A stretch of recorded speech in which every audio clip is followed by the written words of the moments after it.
Well, hello to all the wonderful podcasters out there, wherever in the world you're listening right now. We truly appreciate it. Dana here. Yeah, I'm a sports junkie, I'm a wing lover, and of course a smart club member because I trust my home comfort to standard heating and air conditioning, and I really think you should too. Right now it's HVAC Mania, and these deals will help offset the cost when your brackets get busted. You can score a $45 coupon on a furnace tune-up, normally $148. And no, it's never too late to show your furnace some love. And if your system's about to crash out like a 5-seat against a 12, now's the time to replace it on your schedule with 0% financing from Standard Heating and Air Conditioning. Go to standardheating.com and mention 93X. Standard Heating and Air Conditioning, providing the comfort you deserve since 1930.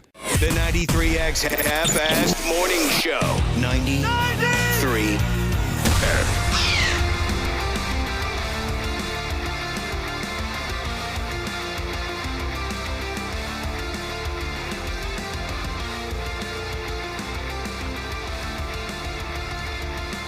Oh, God. How long were we sitting here?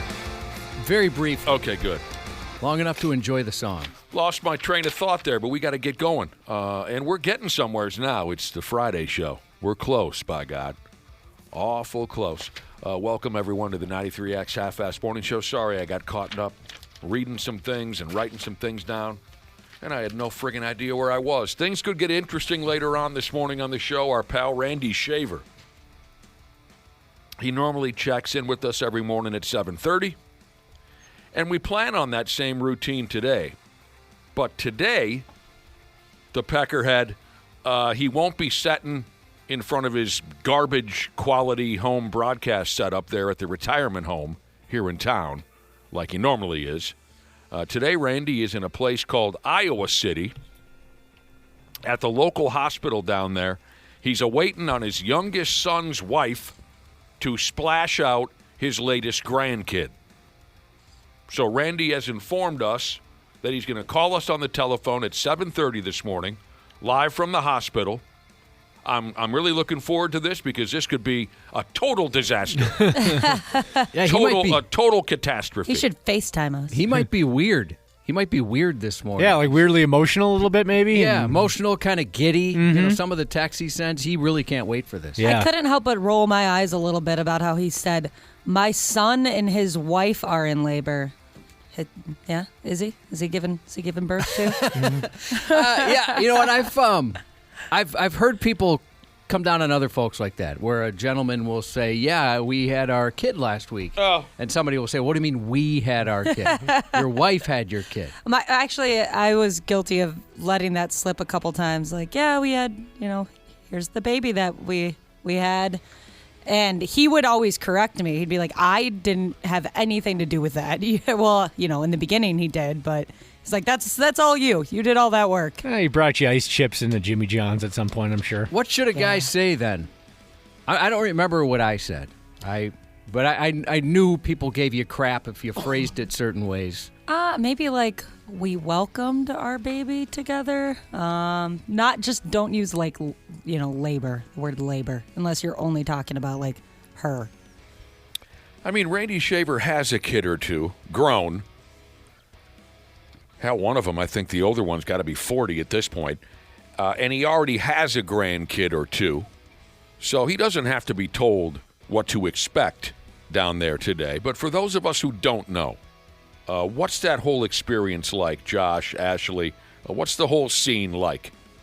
You mean like from the beginning to the end? From the beginning to the end. What the hell? We got a whole Friday show here.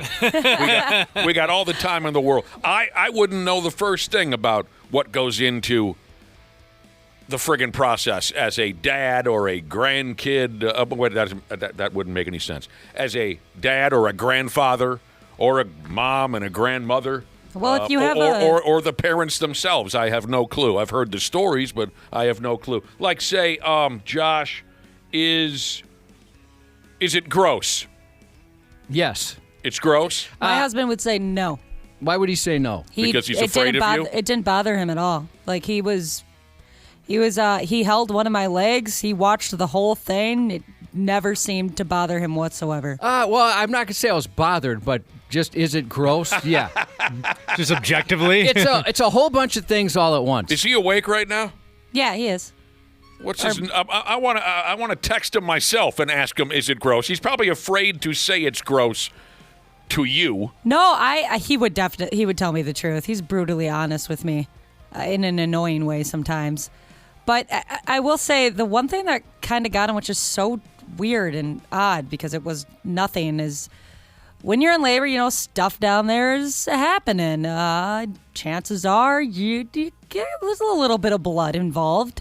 Blood! And I was just sitting there, waiting on the baby to move on down so I could start pushing. And I got up to go to the bathroom, and there was maybe like a quarter-sized spot of blood where I was laying. Oh. And for some reason, like, that got him a little. Like, he was like, whoa.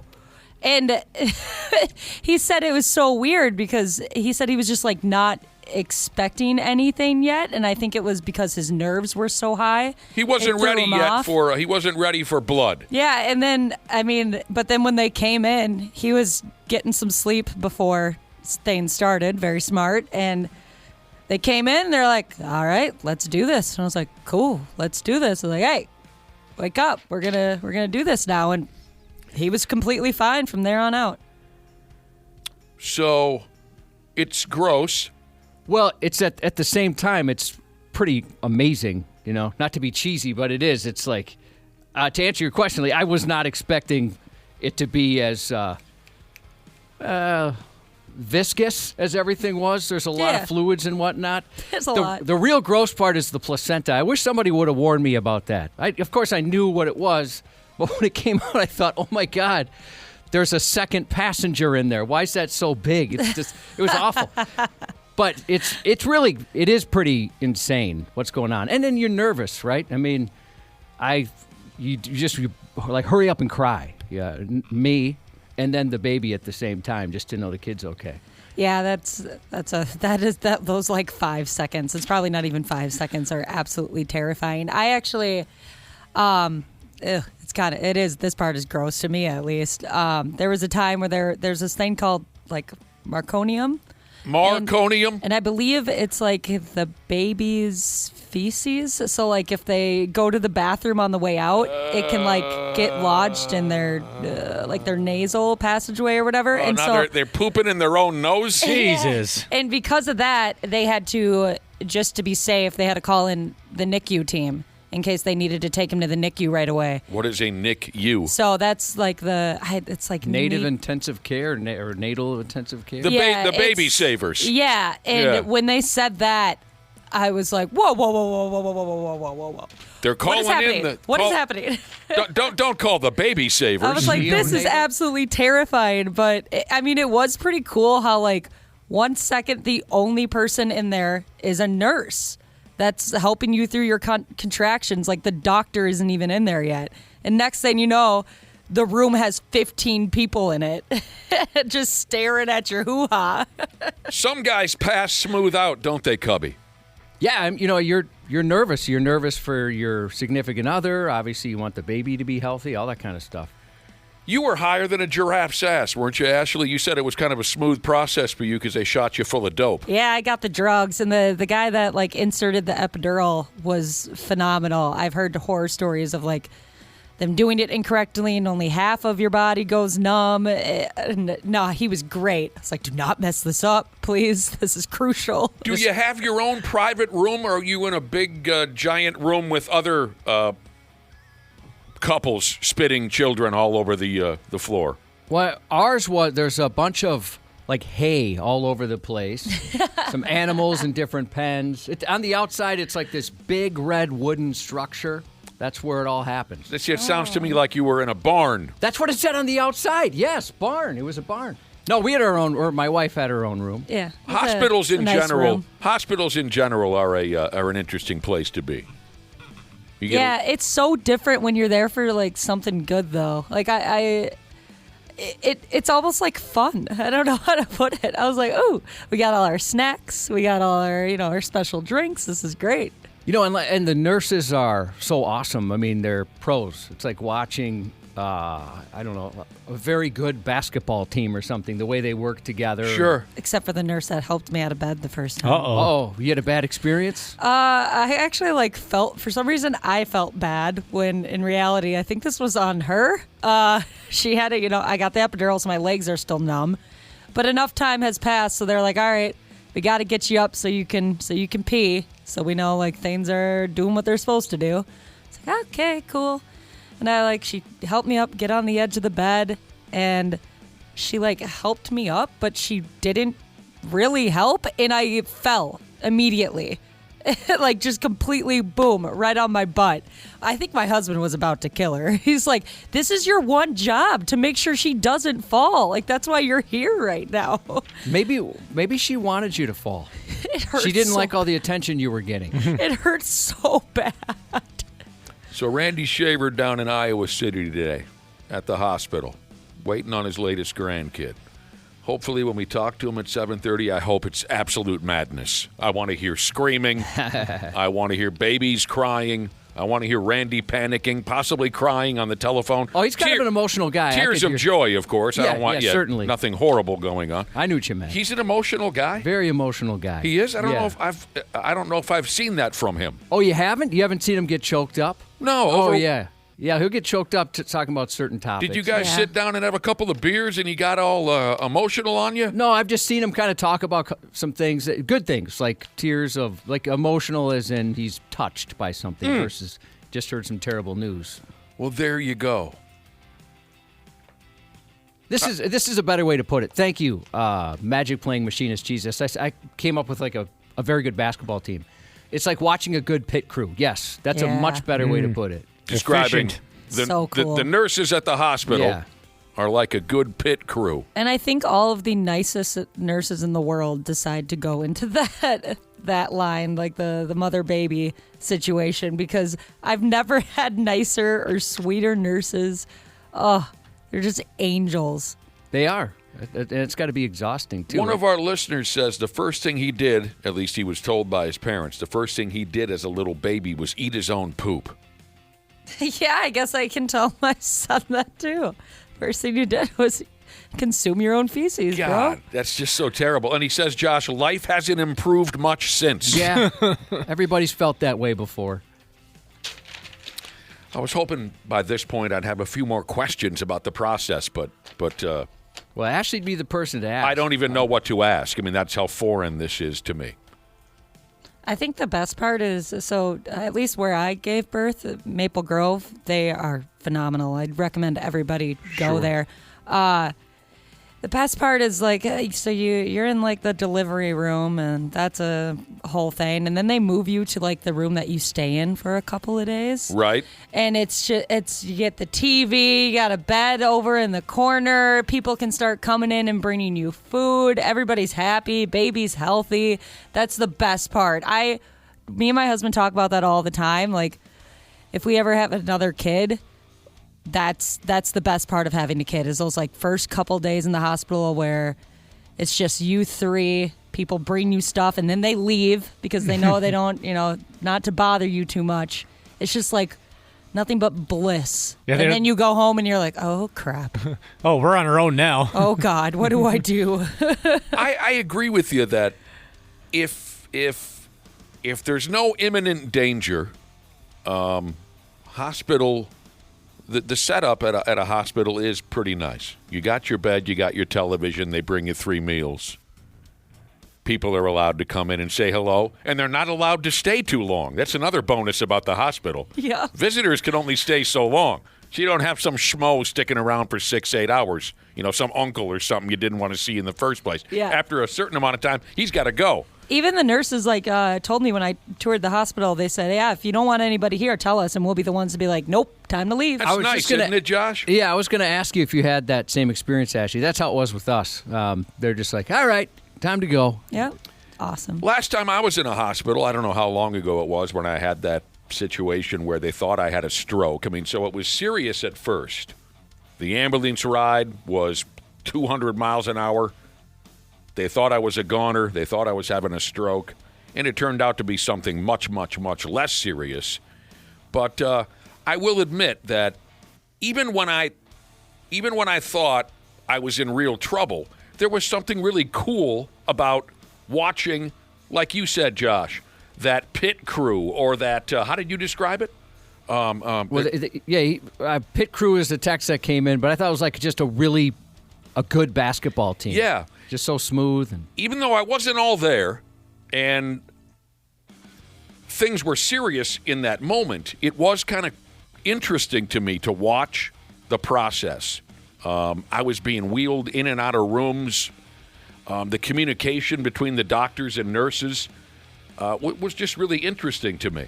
I wonder if it's like a medical show, like The Pit, speaking of pits. Oh, so good. Yeah, it's an awesome show. I am wildly impressed by those people. I don't know if a television show would hold me. It's possible. I've never gotten into any of the doctor programs over the years, so I don't know. I liked House quite a bit for different reasons, but The Pit's great. And we talked about this once before. There's a Minnesota guy who consults on it, and it's basically very well respected for how real doctors and nurses say the show is. A lot of the procedures they do and exactly how they work.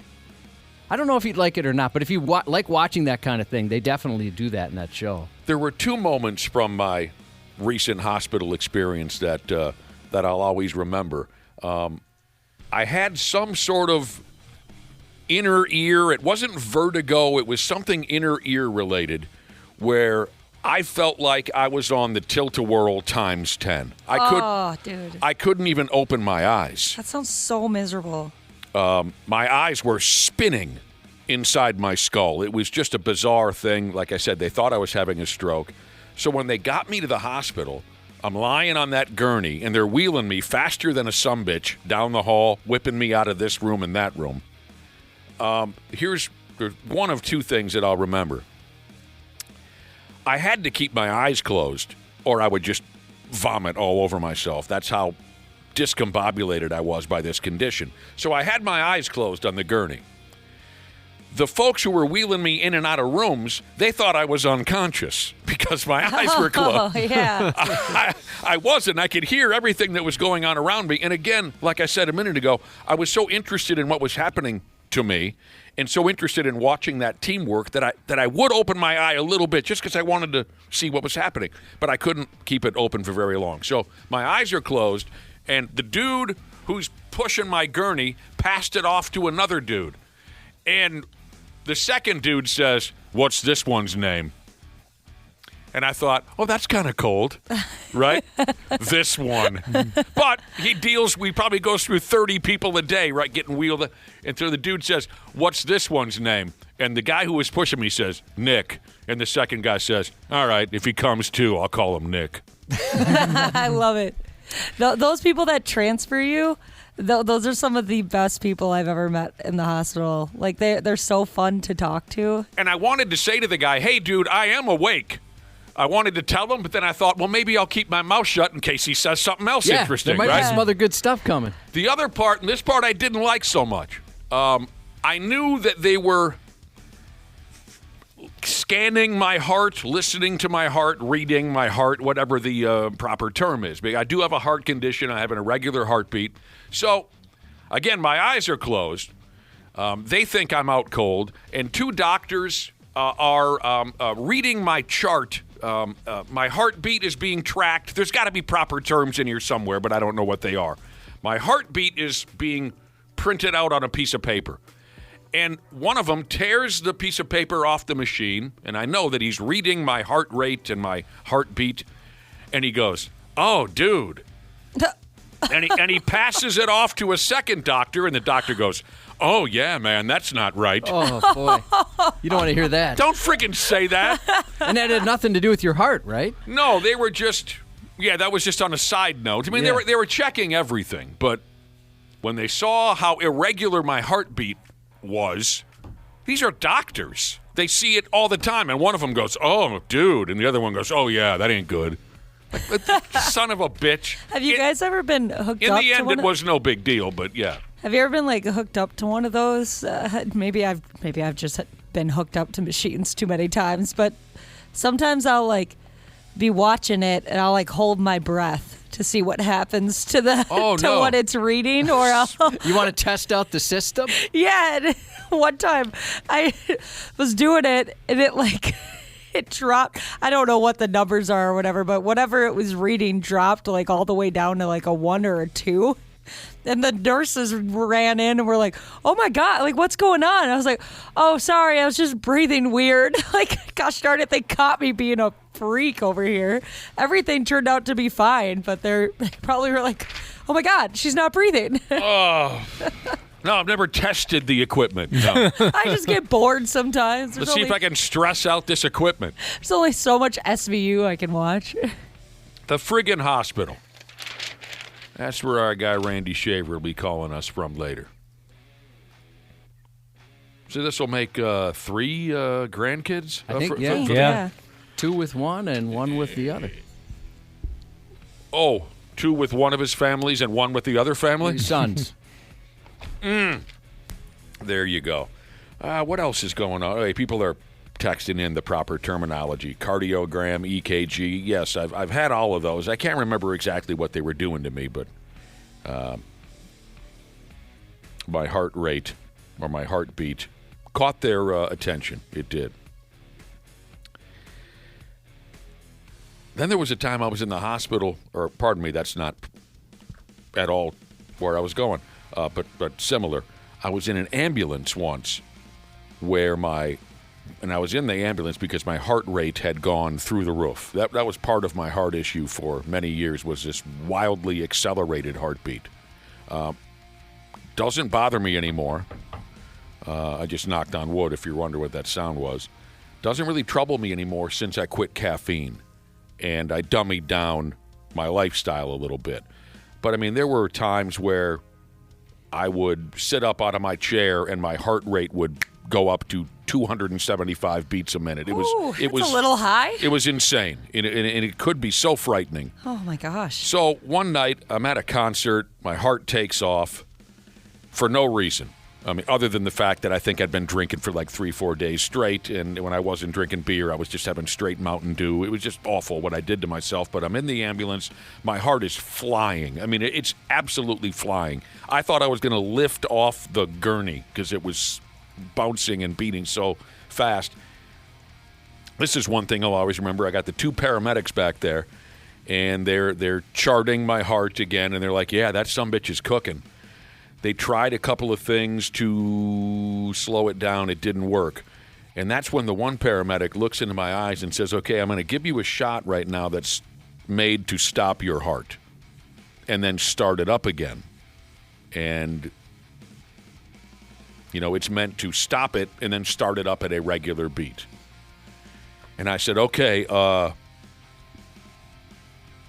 can't remember how I put it, something along the lines of, how well does this normally work, And he said, "Don't worry, it's 99.9% accurate. You're not going to die."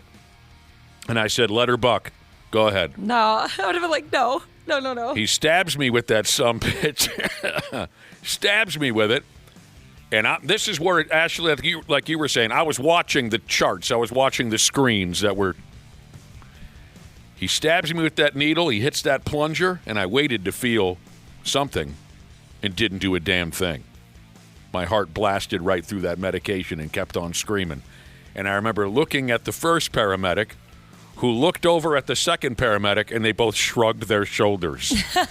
Son of a bitch. Well, it's nice next? knowing him. Yeah. That seems like a last-ditch effort. What else you got? Yeah, I'm all out of ideas. And that was the night when they said, "You know what? Piss on it." We were parked in a parking lot. I was at a bar. The ambulance pulls into the parking lot. I get into the ambulance. They were hoping to treat me there and not have to take me to the hospital. You know how they do that, right? Yep. But after that shot didn't work, they said, "Okay, we got to take him to the hospital." And that was when this happened, where they said, "Okay, let's go." And we were at the hospital. Oh. I didn't know we were 3.5 blocks from a hospital. I was in a neighborhood I wasn't familiar with. So, Josh, we went 4.5 blocks, and it cost me $975. I could have friggin' walked there. Did you say where you were? Were you at the Myth? Yes. Yeah. St. John's Hospital is literally a block away. Piss me off. Friggin' bastards. Most expensive Uber of all time. They could have given me a piggyback ride to that son of a bitch. That sucks.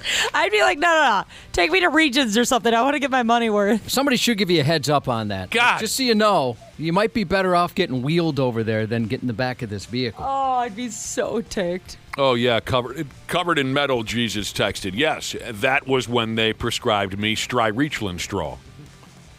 That stuff will mess you up.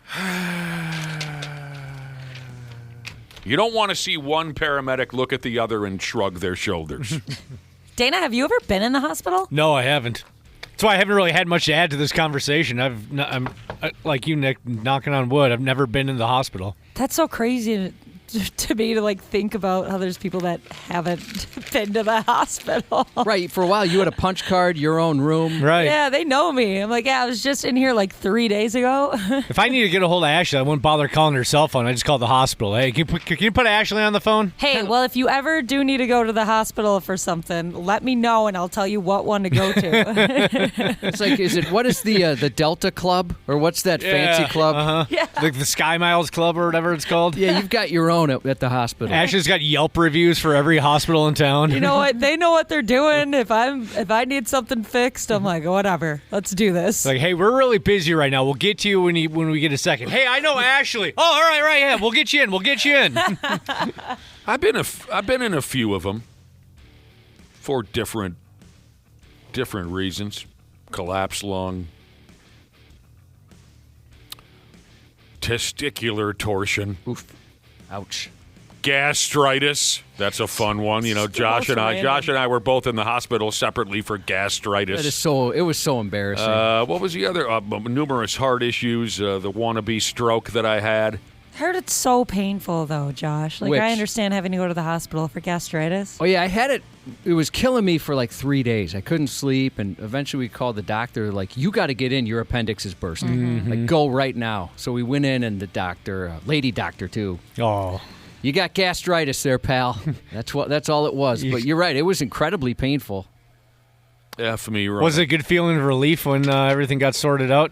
I don't remember how it got sorted out, but yeah, once that was gone, that was much, much better. I bet. Once they pump you with pain meds, oof. I don't know what they gave me. I know how I got mine sorted out. I vomited all over myself like friggin' what was the character Gary? name? Like Gary in Team America World Police. Yeah, it's terrible. I don't wish that on anybody. They gave me a pill to make me vomit, and by damn, did it do just that. Oh, I bet that felt good, though. It did. I had no control over it. I'm just spraying it all over myself. My brother comes in the room, and he's making fun of me for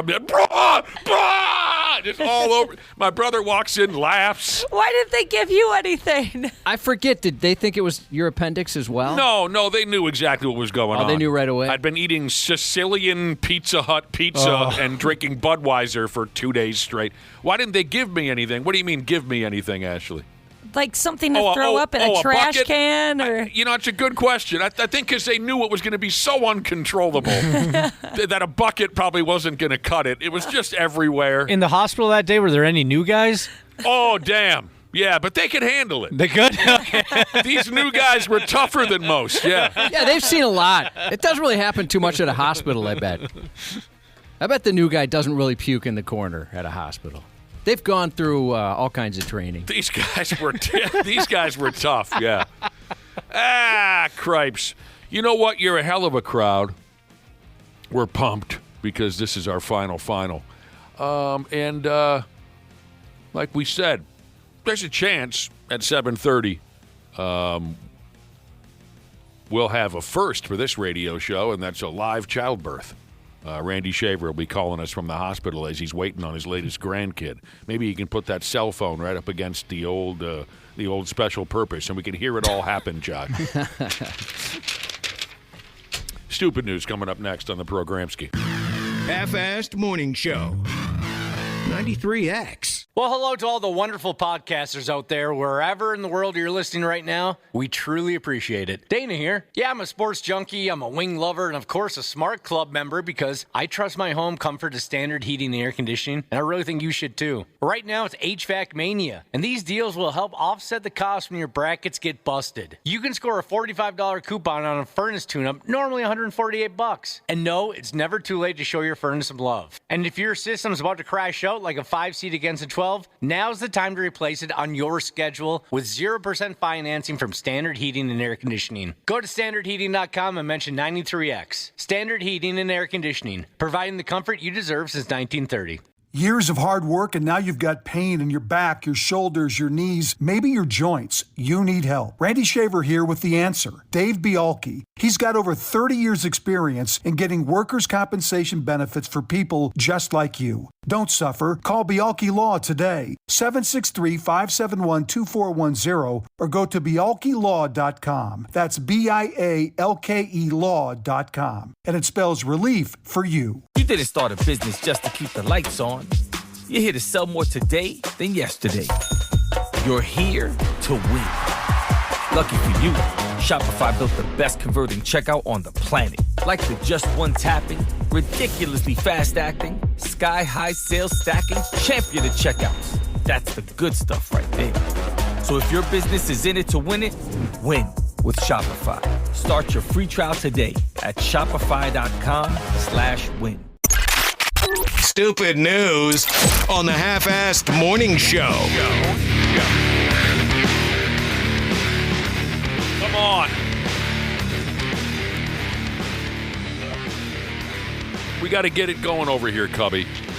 Get some. Yeah, we started off the program. It's our Friday, by the way. We started off the program talking about the magic and the miracle of childbirth. Sounds pretty gross from what I understand. I'm even having a more and more difficult time as I get older. I'm having a more and more difficult time just walking through the miracle of afterbirth barn at the state fair. I used to have no problem with that, but as I get older and older, I get a little squirrely when we walk through the miracle of afterbirth barn at the state fair. It turns my stomach. I don't know how the farm kids do it. I wonder what changed. I don't know.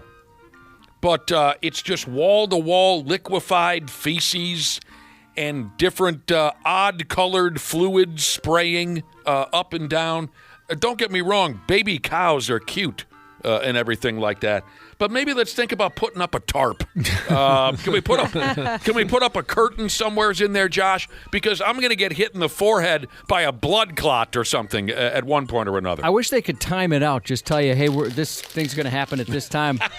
I've only been in there a few times. I've never saw any action. Yeah, stay out of the splash zone. And I'll say this, too. The pregnant cows, oh, do they look miserable. Oh, they're just they laying there do. like, come on, this sucks. They look so miserable. I want to comfort them somehow, but you're not allowed to touch the animals. Oh, those pregnant cows. Yeah, you kind of wish your body came with a windshield wiper, from what I've heard. It's violent. It's just everywhere. And that's pretty much all my dad did from the time he was 12 until he went into the service, is just pull smaller animals out of larger animals. He didn't pass that down to me. I don't know if I could handle that. So we were talking about the miracle of birth. Let's darken things up a little bit. How about we start off our stupid news report with a couple of junkies who penetrated each other in public.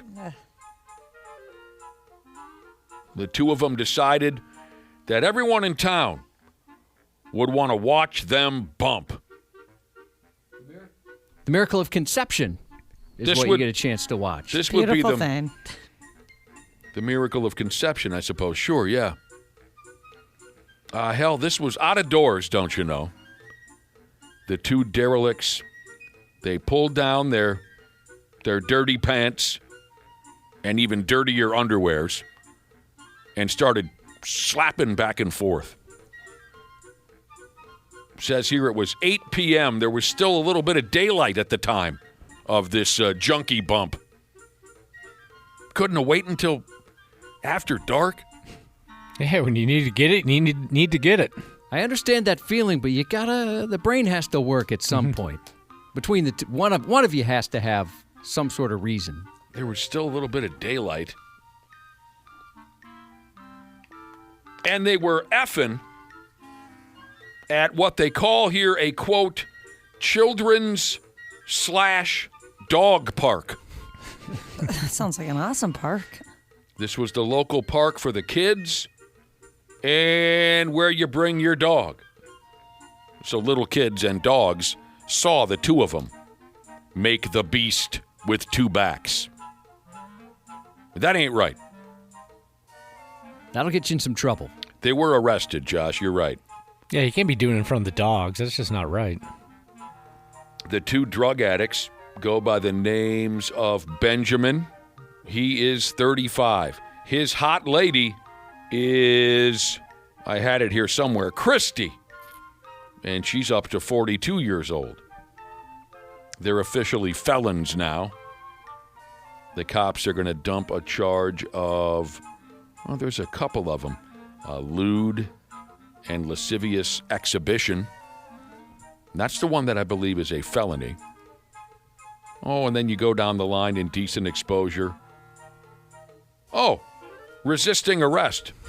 So dude took to wrestling with the cops while he had a bone on. Let me finish. Let me get this done. That's disturbing. That is disturbing. Do we have police coming in the building later? We do, Yeah. yes. The troopers will be here. Gary? Yes. Yep. And Ricardo. Gary and Ricardo from the State Patrol. Help me, I can't remember now. Oh, Gordon Shank. Gordon Shank. And Mike Lee. Mikey Lee will be swinging by later. So try to remind me to ask them about, because in this case, the dude, Junkie, he wrestled with the cops when the cops pulled him off of his girlfriend. He's hammering away at his girlfriend in public, and when the cops tried to end it, he fought with them. So that makes me wonder. We can ask Gordon and Mikey later, but I know we have cops listening. Maybe they can text in and tell us, 651-989-9393. In a year, how many times on average do you have to deal with naked people? Based on news and stuff, it seems like it's often. Monthly at least. But I'm Yeah. sure it happens way more than that. Let's see if the text machines take off here at one point or another with some members of our local law enforcement. Dana, you mentioned not having sex in front of the dogs. Yeah. How do you guys feel about that? Sex in front of animals. Do you guys kick them out? I thought Ashley... No, I don't kick them out. Did I you ain't got time used for that. to? No. Ain't got time for that. Nah. For some reason, I thought you said in the past that, it doesn't seem right to you. Well, No, it's never bothered me. Like one of my dogs is literally like in the bed. The three-legged one, like I just move her over. It's not like we're wow. taking up the whole bed. our dog knows what's about to happen, and he doesn't care for it, so he leaves. He just goes and hides somewhere. Oh, on One his of my own. dogs Yeah. is like that. Doesn't even enter my mind, Cubby, where the pets are at. Yeah. Did it ever? Maybe like the first time? No. Why do you ask? Well, I Is don't this- want to answer now because everybody else is on the opposite side of that. Well, now I wouldn't care, but I used to kind of wonder, like, am I harming the dog in some way? Is there No. Did they going to need dog Josh, therapy? you're- They have no idea what's Josh, happening. you're barely harming your partner. Well, that's true. I'm thinking, I'm not going to enjoy this. The dog doesn't want to see something like And this. people wonder why I say Cubby's the most polite and considerate guy on planet Earth. Yeah, you have to have the talk with the dog. Hey, listen, what you saw are two people that love each other. Yeah, and they're like, don't care. Do And you it's have a treat? it's a physical expression of that love. And even if they are uncomfortable, I mean, what's 45 seconds of uncomfortableness for him? Okay, good point. He steps out of the shower to take a piss, and he makes sure the dogs aren't offended when he has sex. The most considerate sumbitch in town, that's you. Yeah, my dog, I don't even think she moves. She doesn't even, lift her head up. Doesn't even take a look. Nah, she's passed out. Does that offend you that she doesn't even want to watch or anything? No, see, now, that would be weird if, you had a dog that, watched and you let them in, you, kept them in the room. That's a little weird. All right, I got a text message from a cop. So far, I'm finding one police officer in here in my text messages, 651-989-9393. I asked, Like, say, in a year, how many times on average do you cops have to deal with naked people? I got a simple answer here. Just says very often. I was looking for a more direct number, but I appreciate you getting a hold of us regardless. The answer from one cop, very often. So to that police officer, like every shift or once a week? Yeah. Because I'd imagine it does happen quite often because it's the drugs, right? Folks on, it seems like whatever the drug is that gets you naked, a lot of people are on it. Yeah. Get back if you don't mind getting back to us one more time. Maybe you're on duty. We don't mean to get in the way of, but can you give us a number in a year? In an average year, how many naked people do you have to deal with? So people on the topic of having sex around your animals, folks don't let it happen because sometimes the animals want to get involved in the way they're like, hey, I want to play this game, and then they jump up or smell places. Or Oh, they think they're wrestling? yeah, like, hey, we're all playing around. What's going on? I will say, like, if she's too close, like, if my dog's too close to us, like, we'll move her because I can't be, like, touching her at the same time. That's I don't know why. I'm like, yeah. They call that a three-way. Okay, check it out. Our cop got back to us with a direct number. Dude, this is worse than I thought. I asked how many times in a year you had to deal with naked people. This cop says 3 to 5 times a week. Oh, my goodness. So another cop says about 10 to 20 times a month. Lots of messing around. What in God's name? Is that more than you thought it would be? 10 to 20 in a week? Yeah. Oh, yeah. I mean, because they're working in one city. Or even if they're like a sheriff, they're working, or a deputy, they're working in one county. That's a lot. And I imagine, too, kind of like Nick, the accidental nudity you saw in Wisconsin Dells, these people are not the types you want to see naked. Right. Oh, absolutely. No. I think that goes without saying. These are not the people that you want to see in the nude. Mm-hmm. So, easily, you see more naked bodies at work than you do in your personal life. Way That's more crazy. naked bodies at work than you do in your friggin' personal life. And how do you get those mental images out of your head? Well, and also, it's on camera now. Oh, body cam. You got Hon, to look- rewatch that for court or something. Yeah, look what I saw today. If you do the arithmetic, this cop who said 3 to 5 times a week, he says that's about 260 naked people a year. Wow. That's too much. Too much. What was the question you had, Dana? How do you get that image out of your head? That's why a lot of cops are heavy drinkers. Yep. Yeah, it's a stressful gig already, and then you got to deal with something like that. It's got to be the new guys that they make tackle that suspect if they have to. Probably. No, So- he's riding in your squad, not mine. So we're going to get Gordon Shank and Mikey Lee in here from the State Patrol later. I know State Patrol officers deal with a little bit of a different set of clientele than city cops. But we'll see if they have a naked perp story or two. And you cops who are texting in now, we appreciate it. If you have a favorite naked perp story, try to keep it brief. Text us back. We got all the time in the world. And if there's ever one that you thought, word, because we're picturing that's never happened. It's been a Right. very attractive person. Right. And, like, we're talking, like, word. fully naked, right? None of this half-naked crap. Oh, like, we'll count- fully What about naked. bottomless? Because, like, I bet, shirtless dudes is That a doesn't. very, oh, very we're- common if you've thing. watched Cops, that's every guy. Yeah. Obviously, we're not counting shirtless dudes. Okay. I think from the waist down, if you're nude, that counts. Yeah. Oh, yeah. Porky pigging it, as you say. This person says, when I was a rookie, I thought it was sweet when I got dispatched to a call of a naked person, and I found out real quick you do not want to go to a call of a naked person. Because I'm sure they're extra dangerously insane Yeah. at that moment, high on whatever it is. You don't want to touch them. But then we got another cop here who sounds like he works in the middle of nowheres in Wisconsin. Like we were saying. State patrolmen have a little bit of a different experience than big city cops. I imagine if you're out in Wisco in the middle of nowheres, sure. We all know Wisconsin is loaded with lunatics. But if you're just roaming the roads and whatnot, you get a little different experience. Because one cop texted in and said, I saw more people when I was delivering. I saw more people. That's not at all what we're talking about. I saw more naked people when I was delivering packages for UPS. Oh, yeah. I apologized not too long ago that my UPS guy had to see me in my underpants. I was walking by at the wrong time. Underpants. Here's a guy who said, a cop, who said he had I'm sorry, he or she, I guess I don't know, had a naked lady very high on meth. This girl was full nude and thought she was having a baby. Oh. She pushed so hard that, quote, a few turds fell out. Oh, no. And I was cornered in that hotel room. So she was not having a baby? No, Oh, but thank she God. thought she was so high she thought she was having a baby. She thought she was having. And she pooped. Yeah. Dana said he's been in the bathroom before and felt like he was about to have a baby. That's true. Mm-hmm. All right. Thank you for your text. We'll try to keep up with them.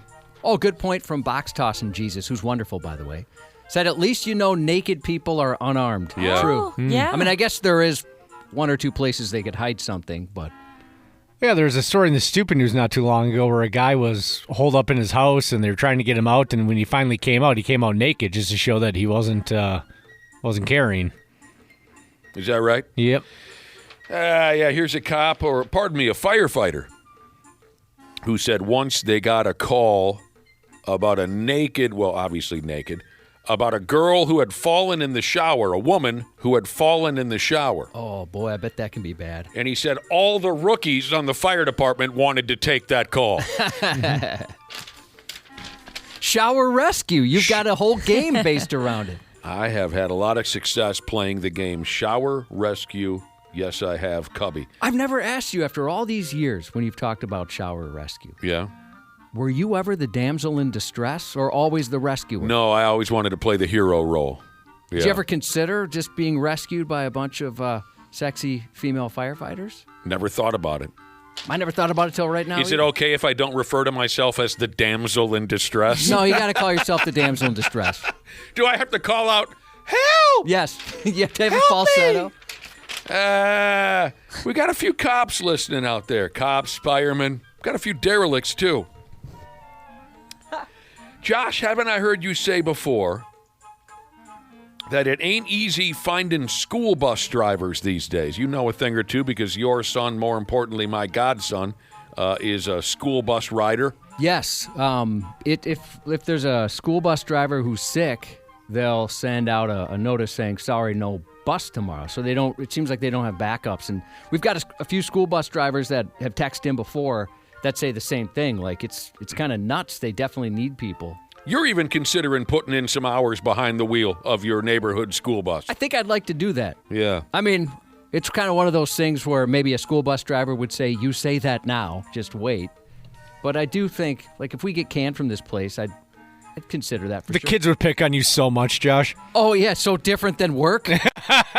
Trust me, I've had 30 years of training. Or Yeah. going home to my family. You might get it worse here, yeah. I can take abuse That's pretty a good well. point. The kids aren't going to come up with anything as good as what we use to bust. You'd be like, you call that a joke? I know. I would say I've heard worse this morning before I got on this stupid bus. You would have to be one of those bus drivers, though, that like gives out candy canes on Christmas and stuff like that, because those were the best. I don't know. Can you even do that anymore? Oh, yeah, probably not, because every kid and their stupid allergies and stuff, and they can't have red dye or whatever. Kids are so dumb. I'll have a vape that everyone can hit. Yeah, make sure you take a couple shots before you get behind the wheel, too. Well, only if you're good. It'll be a reward for the good kids.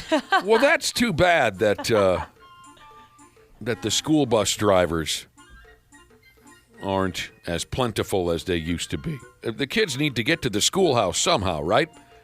So anyways, on the topic, you'd hope that the few school bus drivers that we have remaining would behave themselves, and I'm sure the great majority of them do.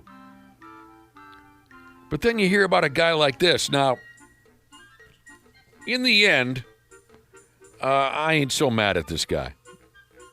But I'll tell you the story. A school bus driver in Massachusetts upped and took a piss on the damn school bus right in front of all the stupid elementary school kids. Yeah, it's not good. You got to keep your pecker in your pants, brother. I mean, what the hell's wrong with you? But, again, there's more to the story. The story says that the bus driver, old piss pants, they don't give a name. The name isn't included here. He's a 71-year-old feller. So when I read that the first time, I wondered, okay, does he have some kind of health issue or something along those lines? Yeah, they can't hold it for very long. So Piss Pants is driving all these kindergarten to second grade age kids to the schoolhouse. Just little pot lickers, right? He's driving the kindergartners, the first graders, and the second graders to the schoolhouse. Apparently it hit him hard, and he had to take a squeege, like a racehorse. So here's where you might come around a little bit, if it makes you feel any better. It says here, Piss Pants pulled the bus smooth over and told the kids to get to the back of the bus. And then he hauled it out in his driver's seat, and he pissed in a coffee mug or a coin jar or something. So dude made an effort to keep the kids out of the line of fire and the line of sight.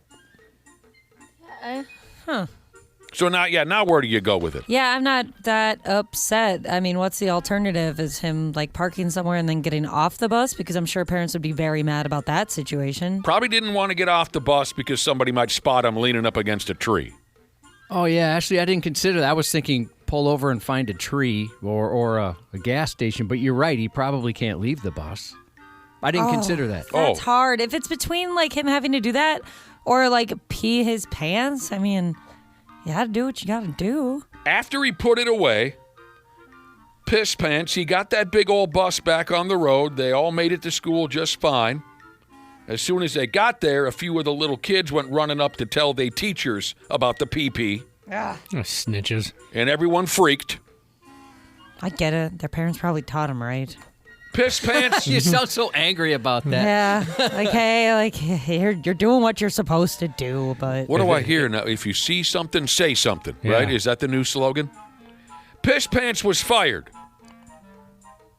school busing Kai Jesus said that if they get off the bus, it's considered child abandonment. Duh. Oh. So, yeah, I feel bad for this guy. So, Piss Pants was fired. The question now is whether or not they want to charge this poor bastard with a crime. I say give this old-timer and his rusty prostate a break. I'm with you on that. I don't know why I didn't consider sooner the point you brought up, Ashley, that he couldn't step off the bus. I never would have thought of that. Yeah, it seems like, if he's just running to the woods or something, it'd be cool, but I bet you're right. He'd probably get in real trouble for that, too. Especially with tiny little kids. We weren't talking about 15-year-old kids on this bus. We're talking about 8-year-olds. Yeah, he did the best that he could. So that sucks. We were talking about school bus drivers and just the shortage, and school busing Kai Jesus said, yeah, I know it's bad. He tries not to miss a day for that reason.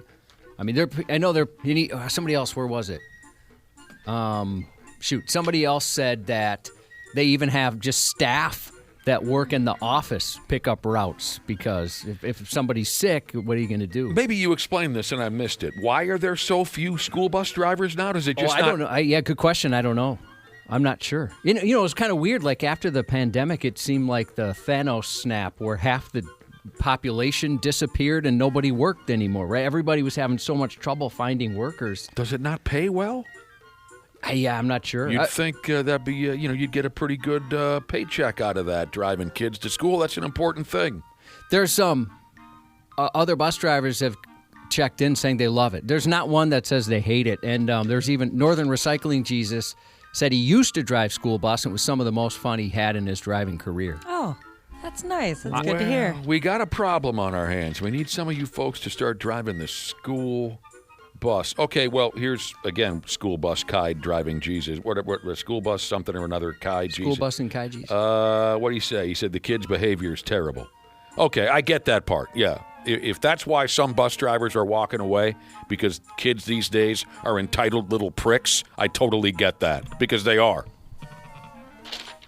And I suppose just things like Angry Bus Driver Jesus talked about, a candy sharing incident on the bus where that kind of went bad and, all that kind of fear, right? Everybody's so pissed so easily.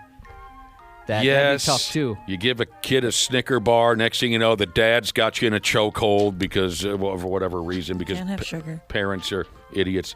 So, yeah, he said one day he went to the elementary school. There was a school resource officer that came onto the bus and gave other kids the third degree, saying someone poisoned one of the students. Oh! The poison was a piece of candy the kid had that apparently there was a dye in it that he was allergic to, and the family went nuts. Yeah, that's part of the problem. Well, that sucks. Hey, real quick, back to something we covered earlier, and that was cops dealing with naked people. We were shocked at how often, as we learned from cops via our text machine, we were shocked at how often cops had to wrestle naked people. We knew it was a thing. Absolutely. Everyone knows it's a thing with the drugs, like Josh was saying, with drug problems. People get naked and run through the streets. We just didn't know how often. I mean, cops were saying 5 times a week they have to wrestle naked people to the ground, and anuses, genitalia. It's like the majority of their problems. Right. Listen to this now. A cop texted in to say he was training in a new guy. We love talking about the new guy. He's got tummy issues. He does. His stomach can sometimes be a little iffy, the new guy. So he says, I was training in a new cop. First night, oh, wow, it was the new guy's first night. And we got a call about a naked man in a tree out in the woods. Hollering. Naked guy in a tree in the middle of the woods screaming his ass off. That's fun. The new guy goes charging up to the scene because he wants to make an impact. He's the new guy. Naked dude in a tree drops out of the tree. Ha-ha! And the new guy took his testicles right across the face. Oh, hazard pay. New guy, testicles across the face. I would quit. I would quit right then and there. Firefighters, too. This person's a firefighter. They say about once or twice a shift, they get a naked lift assist. And they said they've never had a hottie. A naked... So I'm wondering if they mean just like a fall, right? Somebody's naked and they fell. It's never been a hottie. Never been a hottie. No. Hotties can usually get themselves back on their feet. A couple of EMTs checked in and said very common. Very common. All the drama, I'm telling you what. Cops, naked people, school bus drivers. If that ever happens to me here, for whatever reason, I'm running around naked, will you guys please put like a loincloth or something on me? Yeah, I'll put a sheet over you. Find a thimble to cover my penis. I'm putting a pair of panties and a bra on you. Oh, no! I am. I'm taking pictures. And I'm going to say, I found this sumbitch like this. I've known him for 30 years. I had no idea. He's got a trunk full of this stuff. Yep. All right, forget it then. I'm putting a pair of little thong underwears on you. Leave me naked. Thong underwears. Everyone knows I wear boxer shorts 10 times too large. That's true. Maybe that's why you're hiding what's actually underneath. I have which fat is thighs. thong underwear. When Josh is walking around in his boxer shorts, he looks like a member of the Fab Five, for Pete's sake. Some of you get that joke, some of you don't. I'm picturing Kevin McAllister in Home Alone 2 and he puts on his dad's swim trunks that are like 5 sizes too big and they fall off in the pool. That's about right. All right, of course, we're going to have to stop by the far southeastern portion of the United States before we make a clean break from today's Stupid News Report. Let's see if we can make this one happen. Here we have a total plug by the unique name of Farron. Some bitch was trespassing at a hotel a couple weeks ago. The hotel said he refused to leave the joint after his checkout time. I mean, what a pain in the ass. So the hotel folks, they don't want to babysit this jag off, so they called the local cops. When the cops showed up, they saw that Farron was a wearing. Shut up. What, I can't do one pun? No. Josh does 77 of them. I can't do... Is it okay if I do one pun? You do puns from time to time. I enjoy it. This Farron guy was wearing a stolen jail inmate uniform? Okay. The uniform belonged to the local county jail.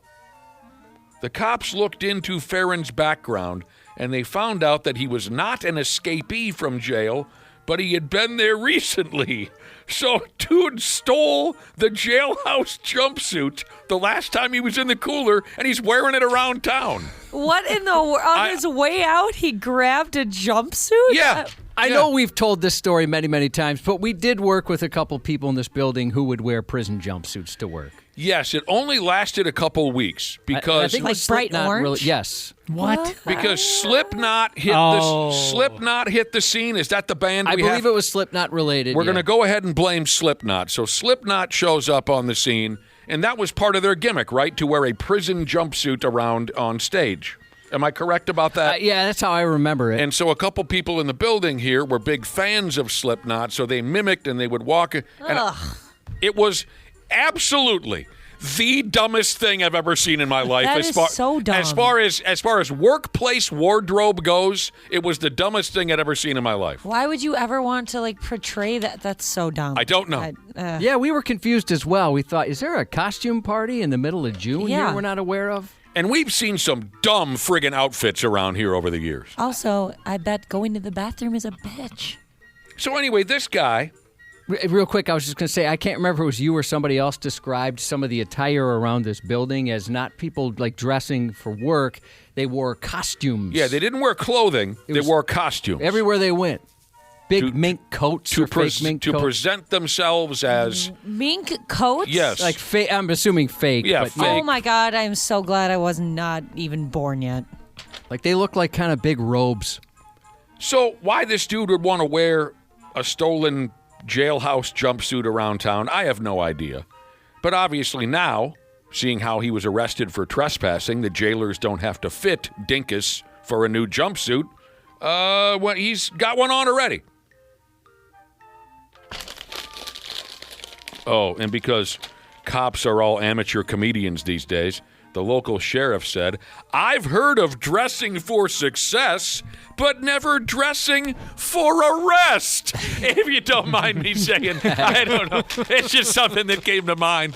That took him a while. He workshopped that one around the office for a little bit. Yeah, no, he said it to himself in the mirror a couple times. Yeah. That was AI. AI came up with that. AI. That Allen Iverson sure is clever. Yeah, you know what? He's getting a lot of attention lately. Mm-hmm. He's in the news constantly. Seems that way. Yeah. Writing a lot of school papers, from what I hear. That's nice of him. Never took him as the type. Give him back to the kids. All right, we got time, I think, for one more. This one won't keep you. The gist is here.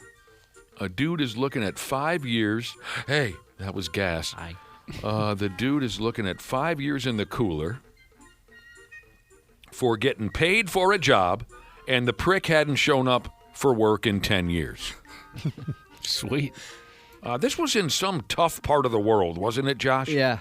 Kuwait. Oh, God, Kuwait. I wouldn't mess around there. No.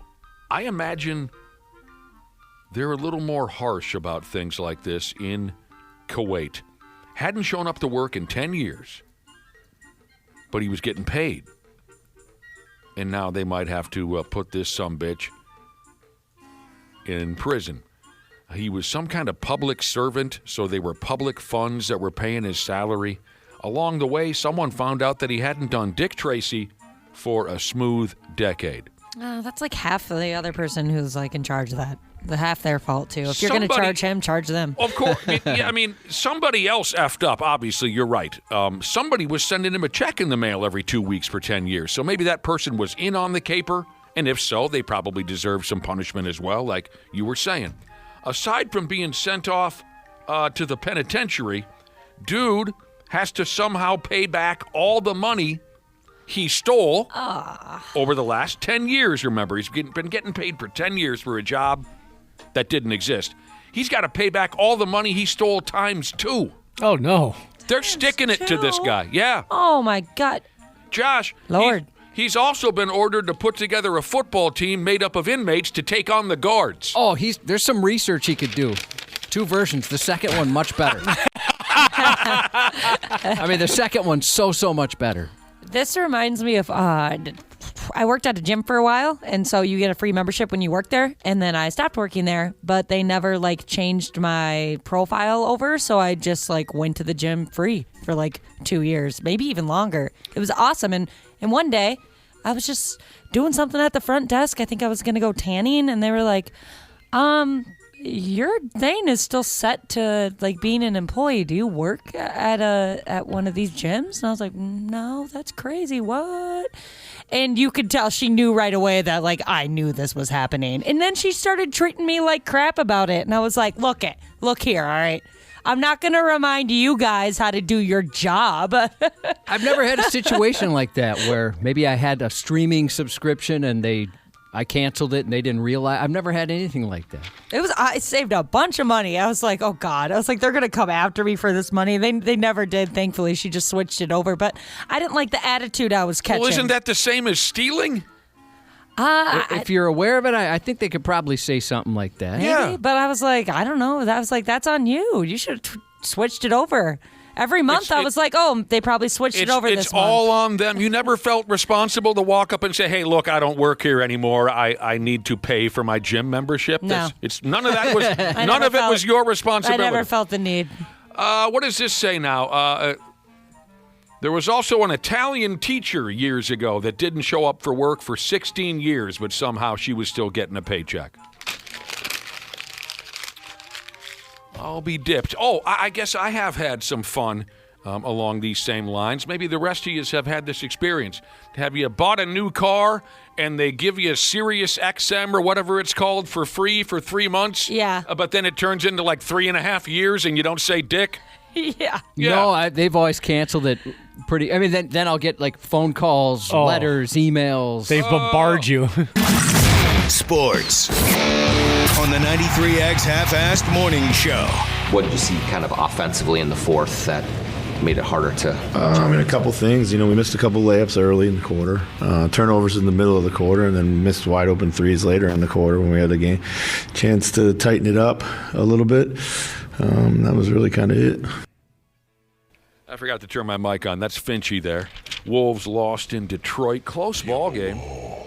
She was a close game. They just had one bad stretch, and that settled it. The Pistons beat the Timberwolves 113-108. Anthony Edwards had to miss last night's game. They say he has a, quote, illness. Is he pooping again? Maybe that was the start. If that's the case, oh yeah, you're right, Ashley. That was the warning, the precursor. Yeah. Oh, he's got something wrong with him. He's got an illness. I don't know if it's fecal related.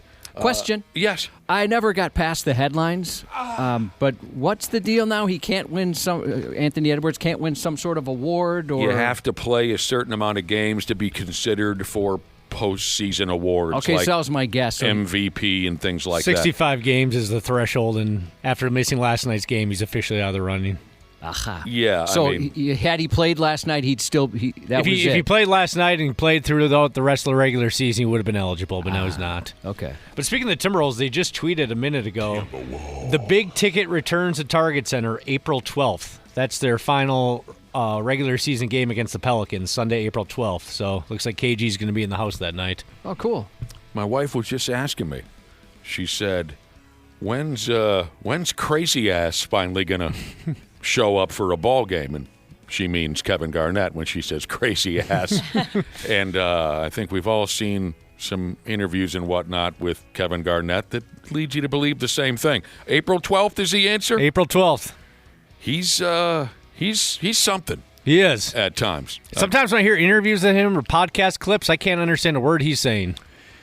He's a little, just a little different these days is what I would say. But I'm excited to have him back in the mix. I mean, he's Kevin Garnett. I still trust his influence on the organization. We'll see. So that's the final home game. Final home game of the regular season. Or actually, final game of the regular season. That'll be something. That'll be massive. Mm-hmm. I mean, people will go crazy. Absolutely. I'll admit, when he came back, for that short period of time, how many years ago was that when he came back to the Timberwolves and played out the rest of the regular season, back when they had Ricky Rubio and whatnot? I was at that game. I cried like a child. I bet. I loved Kevin. You weren't Garnett. alone. Absolutely not. Pigs won last night, and that means good things in the long run. I think that puts them in the playoff. Twins got a win on their way out of Kansas City yesterday. Yeah. Randy Shaver will be checking in with us at 7:30, and it could be very interesting. Randy is not at the retirement home here in town today.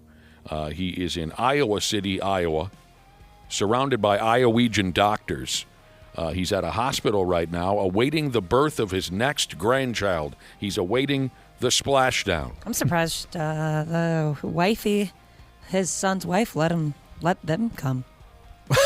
they don't get along? I just usually, especially nowadays, it's like common to be like, hey, yeah, we just want this time to ourselves. Like as soon as we pop the baby out, we don't need you holding a freshly newborn. Maybe baby. Randy and his wife, they don't know personal space the way the rest of us do. You know what I mean? Yeah. Maybe they're a little clingy. Maybe they're helicopter grandparents. Maybe Randy's son and his wife are going, great, mom and dad are here, right? We don't know. You might be onto something. Yeah, we're going to find out at 7:30. I'm hoping we hear all kinds of dramatic things in the background. So that's what will be happening here in about a half hour. Oh, real quick before we go, because Josh has a news report coming up. Before we go, we were talking about a lack of school bus drivers these days. We had a lot of text messages on the subject. Josh knows a thing or two. He says they just don't have the school bus drivers like they used to. He's even considering putting in some part-time hours. Cubby over there. Got a couple of texts on the subject. Here's a listener. We've gotten varying reasons texted into us. Why is there a shortage of school bus drivers? We got many great answers. All of them make perfect sense. They mentioned this and that. One listener says there's a shortage of school bus drivers right now because at this point, 99% of us have gotten a DWI. That disqualifies you? And this interesting text from Cowboy Jesus. He says, in the late 80s, my after-school bus driver was also a DJ for Hot Rockin' 104 FM. Oh, yeah, I used to listen to that. I listened to Hot Rockin' 104 FM when I was in the 80s. I certainly did. That says a thing or two about radio right there, doesn't it? Big money. That Big seems money. very, very on brand. DJ at night, after school bus driver during the day. Josh's news report's coming up next. Half-Assed Morning Show. 93X. Well, hello to all the wonderful podcasters out there, wherever in the world you're listening right now. We truly appreciate it. Dana here. Yeah, I'm a sports junkie, I'm a wing lover, and of course a Smart Club member because I trust my home comfort to Standard Heating and Air Conditioning, and I really think you should too. Right now it's HVAC Mania, and these deals will help offset the cost when your brackets get busted. You can score a $45 coupon on a furnace tune-up, normally $148. And no, it's never too late to show your furnace some love. And if your system's about to crash out like a 5-seat against a 12, now's the time to replace it on your schedule with 0% financing from Standard Heating and Air Conditioning. Go to standardheating.com and mention 93X. Standard Heating and Air Conditioning, providing the comfort you deserve since 1930. Years of hard work, and now you've got pain in your back, your shoulders, your knees, maybe your joints. You need help. Randy Shaver here with the answer. Dave Bialke. He's got over 30 years experience in getting workers' compensation benefits for people just like you. Don't suffer. Call Bialke Law today. 763-571-2410 or go to bialkelaw.com. That's BIALKE law.com. And it spells relief for you. O'Reilly. Check engine, ABS, or maintenance light on? Take the guesswork out of your warning lights with O'Reilly Veriscan. The service is free and provides a report with solutions verified by ASE certified master technicians. And if you need help, we could recommend a shop for you. Ask for O'Reilly Veriscan today. O'Reilly Auto Parts.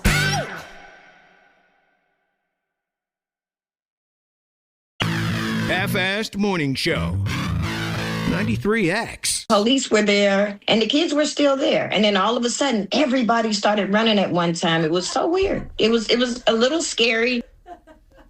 Police, Sorry. police, you know what? Forget it.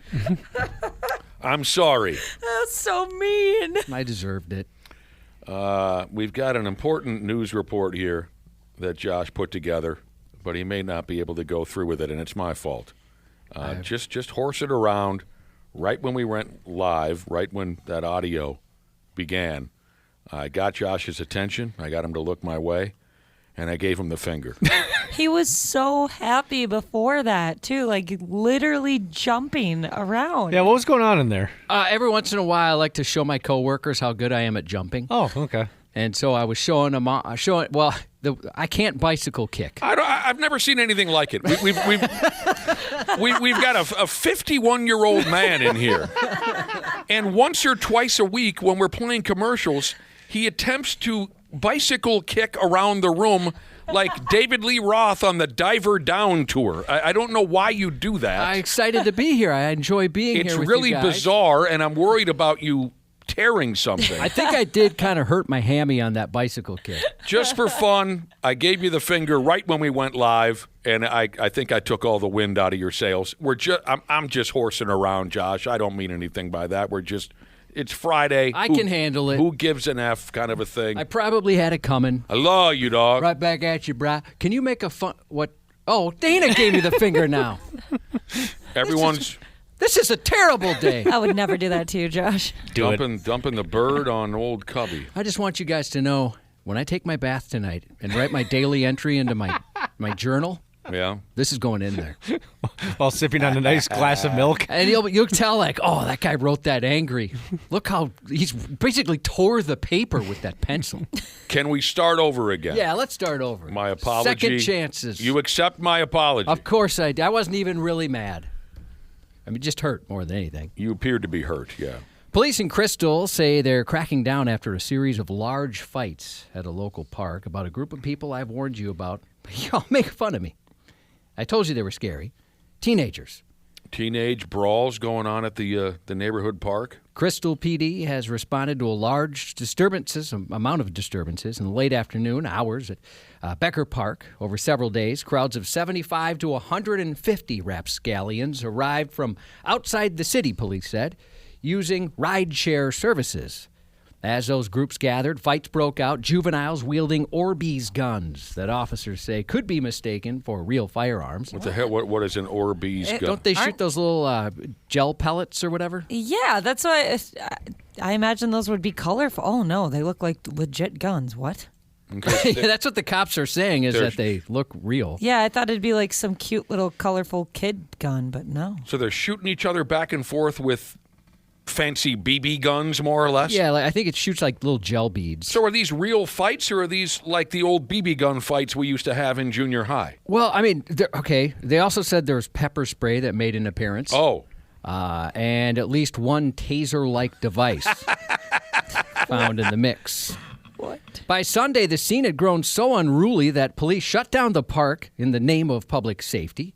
And even then, though, the crowd didn't exactly call it a day. They spilled over into nearby businesses and shopping centers. We went in to disperse those crowds, which we were able to do on Saturday and Monday. On Sunday, the crowd was so big and so charged that the decision was made to close the park entirely. Again, you all scoffed at me, but the teens, they're organized now. That is actually terrifying. If I showed up at a park and there was just that, if there's that many teens, I would be so scared. Multiple young folks have been arrested and charged with disorderly conduct, trespassing, and theft. And Crystal PD says it'll crack down further on illegal activity and step up patrols in the area to turn away rideshare services carrying large groups before they're able to enter the park. You know, some would say it's a good sign that kids are getting outside again. I'm with you. Yeah. I was thinking that too. Like, hey, they're outdoors. They're not on their phones. And again, I'm still wondering, is this like a serious violent fight, or are these kids just playing a modified version of what's that video game Grand Theft called? Auto? Call of Duty or whatever. Like, are they just putting on They called them fights, but Okay. maybe like you said, it was just kind of like some of those Nerf wars, but with different, sometimes a little more dangerous stuff. Yeah, just kids being kids. We used to have some hellacious BB gun fights. We always did it on someone's property. We weren't running around the neighborhood. We would do it in someone's yard. One time a kid, Cubby, got a BB up under his eyelid. Oh, ouch. Yeah, he had to have his eyeball cut open. They had to pull that BB out of there for him. Oh, my God. Have you guys checked I'm checking text right here. Yeah. What's up? A lot of people are giving me the middle finger. Like, a lot. Joke's on you. Blocked. Everybody's blocked. All it's going to take, Josh, is for one sumbitch to send you a thumbs up, and everything's going to be okay. That's true. The department also says it'll take what's called enforcement actions against parents or other adults who allow kids to participate in these gatherings. Yeah, maybe if we were hearing from a lot of cops today, it was cool. Maybe if there more middle fingers. Maybe if there's a Crystal cop listening, they can tell us. I mean, are these actual fights or are these kids just kind of messing around? Cops coming from Crystal. See, sounds like fun in 1985. But these days, if you're hauling around a fake gun, I mean, you're asking for trouble. Because sadly, chances are somebody's got a real one out there that shouldn't have one. Not a responsible gun owner. And they're not going to understand what you're doing. Scary these days. 2 people are facing assault charges after taking a man's car keys in Robbinsdale, attacking him with a golf club, and later saying he got what he deserved. It started March 23rd when police were called around 6:22 p.m. When officers arrived, they found a man bleeding from his head with blood on his face and hands. He said he stopped behind 2 vehicles involved in a road rage incident, backing up traffic.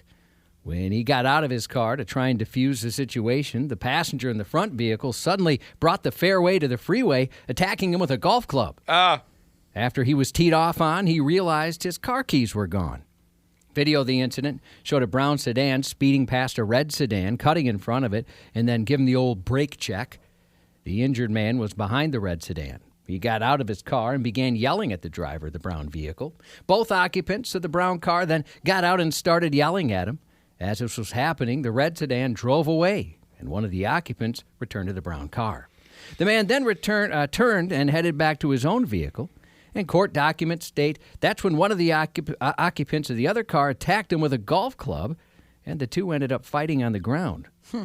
One of the suspects then took the man's car keys from his vehicle and also struck him with the golf club before others stepped in and broke up the assault.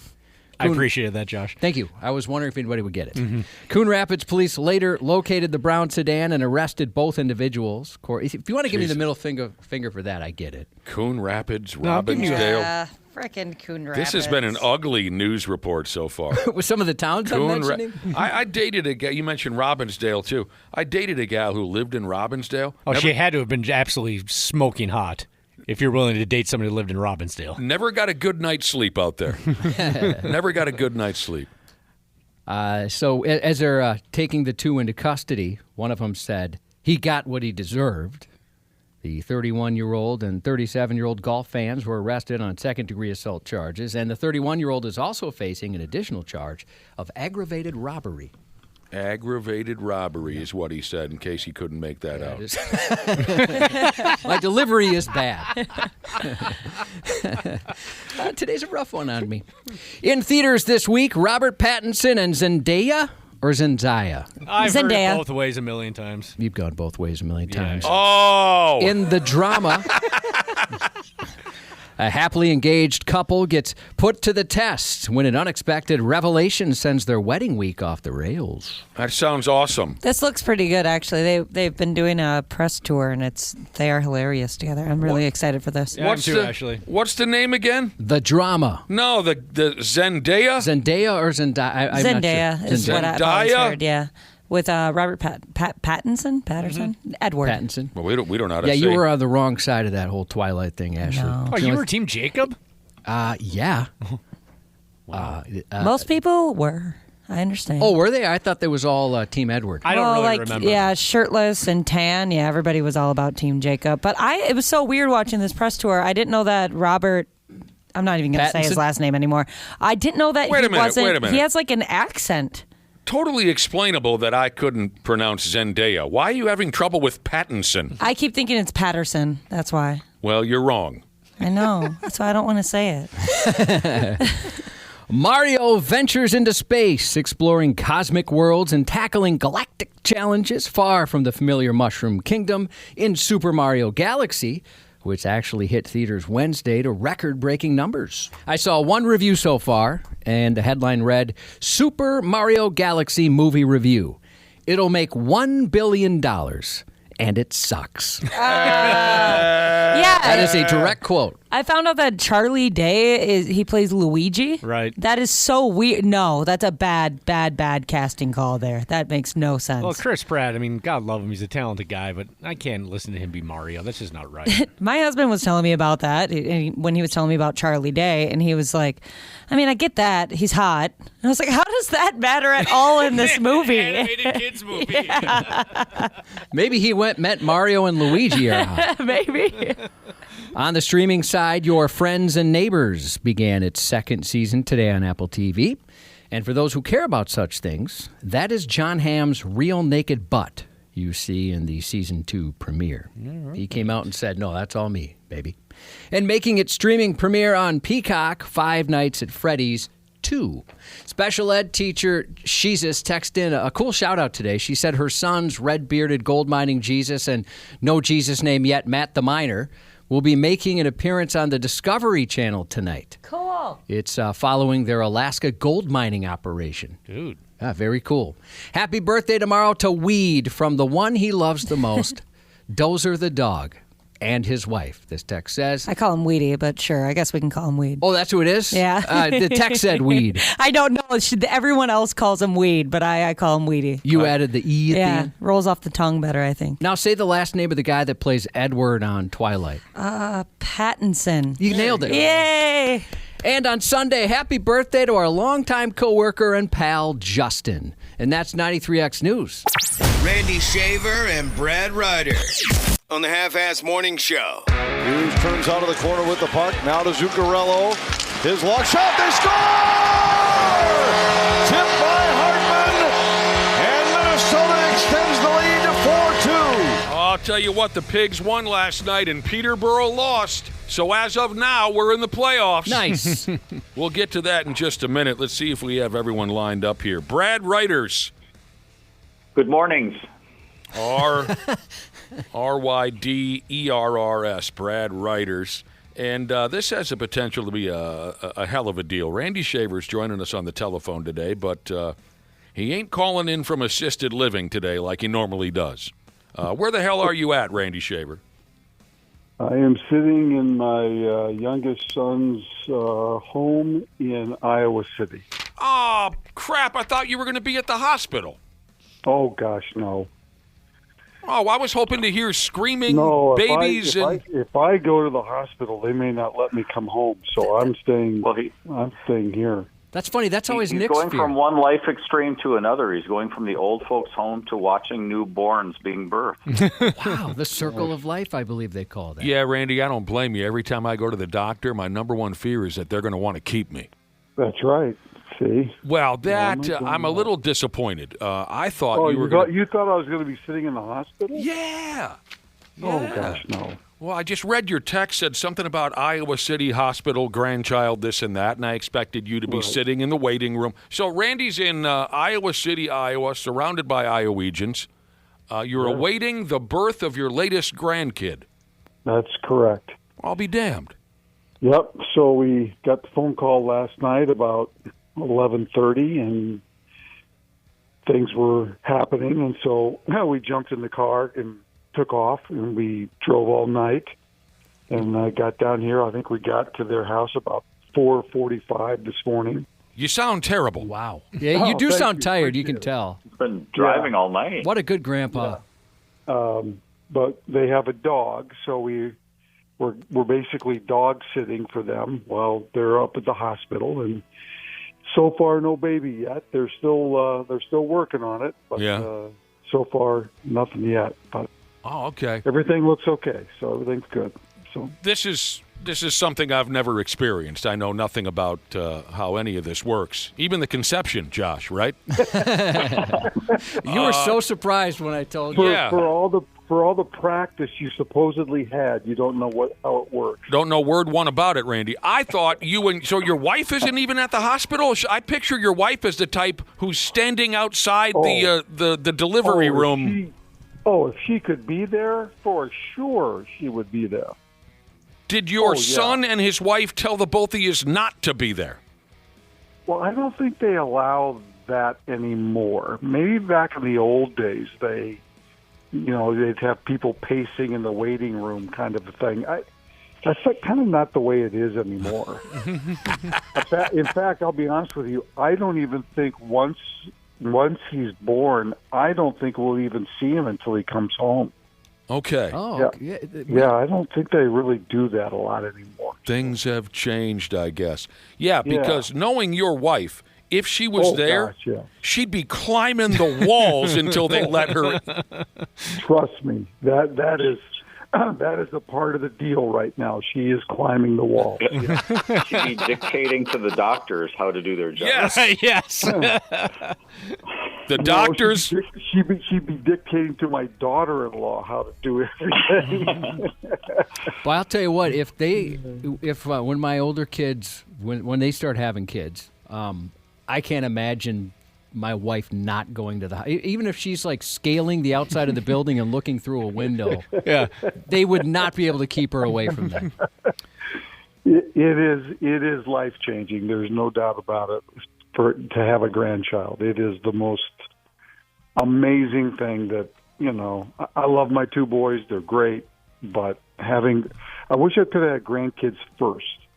And then had my boys, because there's just nothing. Honestly, there's just nothing better. The two that I have right now are just so fun and loving and wonderful and just funny, and you just look at them different than your own kids. And I'm sure this third one will be just the same. So is that common for grandparents to love their grandchildren more than they love their actual children? I think if you ask them, if you were to do a survey, and you may get some response on your text machines this morning, I think you might get that kind of a response, because don't get me, I love my boys. Trust me, nothing gives me more.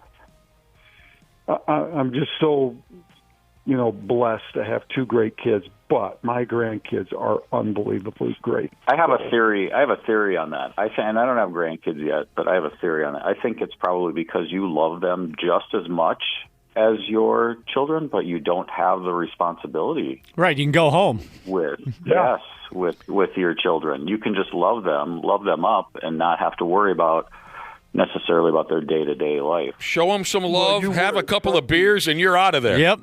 Oh, the kid's having a temper tantrum? Well, good luck. We'll see you next time. Trust me, you still worry about them as much as your own kids. In fact, in some cases, maybe even more. But you're right. The beauty of it is to be able to hand them back over after, My two grandkids stayed overnight with us on Sunday night. It was fun. We had a great time. But when Monday morning rolled around, I was glad, hand them back over, let them go. It's kind of the same theory for men who like to date married women. You know what I mean? You spend a little time with them, you show them some love, but at the end of the day, they're not your problem. Right. Yeah, that's exactly where I was going. That's a great analogy right there. I love that. There's a ring on her finger that says she's somebody else's problem. And you move on. Randy Shaver, you sound a little tired, but are you in the mood for a comedy bit? Sure, go ahead. Okay. A listener, Porno Jesus, suggests that you go over to the hospital, find the janitor, get a plunger from him, and try to walk your way into the delivery room. Say, I want to get this sumbitch started. Oh, man. God. I think I'll pass on that one. Brad Ryder, are you prepared for grandfatherhood? Not right now. I mean, my kids are still pretty young, so no, not right now. Oh, I thought you had adult kids. Well, I mean, they're kind of in between. I will say. I've got a daughter in college. I really don't want to be a grandparent to her quite yet. and then my son's just out of that era, and he's not ready for it either. So no, Your son's just out of college? Well, yeah. Oh, well, damn! It could happen any day. No, it's not going to happen any day. What about you, Cubby? I can't wait. Personally, my oldest just got engaged, and I'm looking forward to it. Yeah, you're the type. You absolutely are the type. Josh will be the cool grandpa. I don't know about cool. No, I'll be a loving grandpa. Yeah, you're going to spoil the hell out of that kid. All right. Well, I was hoping to hear screaming nurses and sirens and whatnot in the background. I thought Randy would be calling. You know what? Actually, honestly, I kind of was hoping I would too. But it's moving along, but it's kind of stalled at this point. So I'm sure Ashley can relate. So Ashley had to leave the room, I think, because she's pumping milk out of her boobs or something. Yep. Yeah. She's doing mom stuff right now. Yeah. I've never heard it put that way before. So she can relate. You don't have to do that when you're a grandma. What's that?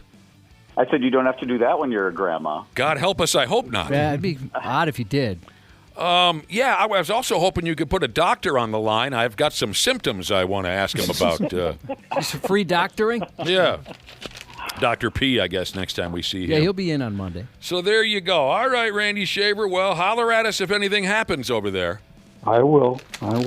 Now, and you said you don't know if you're having a grandson or granddaughter. Is that right? No, we're having a boy. They're having a boy. That's right. It was the name that you weren't aware of. Yeah, we haven't been told the name. So that's another thing that's got Grandma climbing the walls too. So yeah, if you put her on the telephone right now, would she make a lick of sense right now?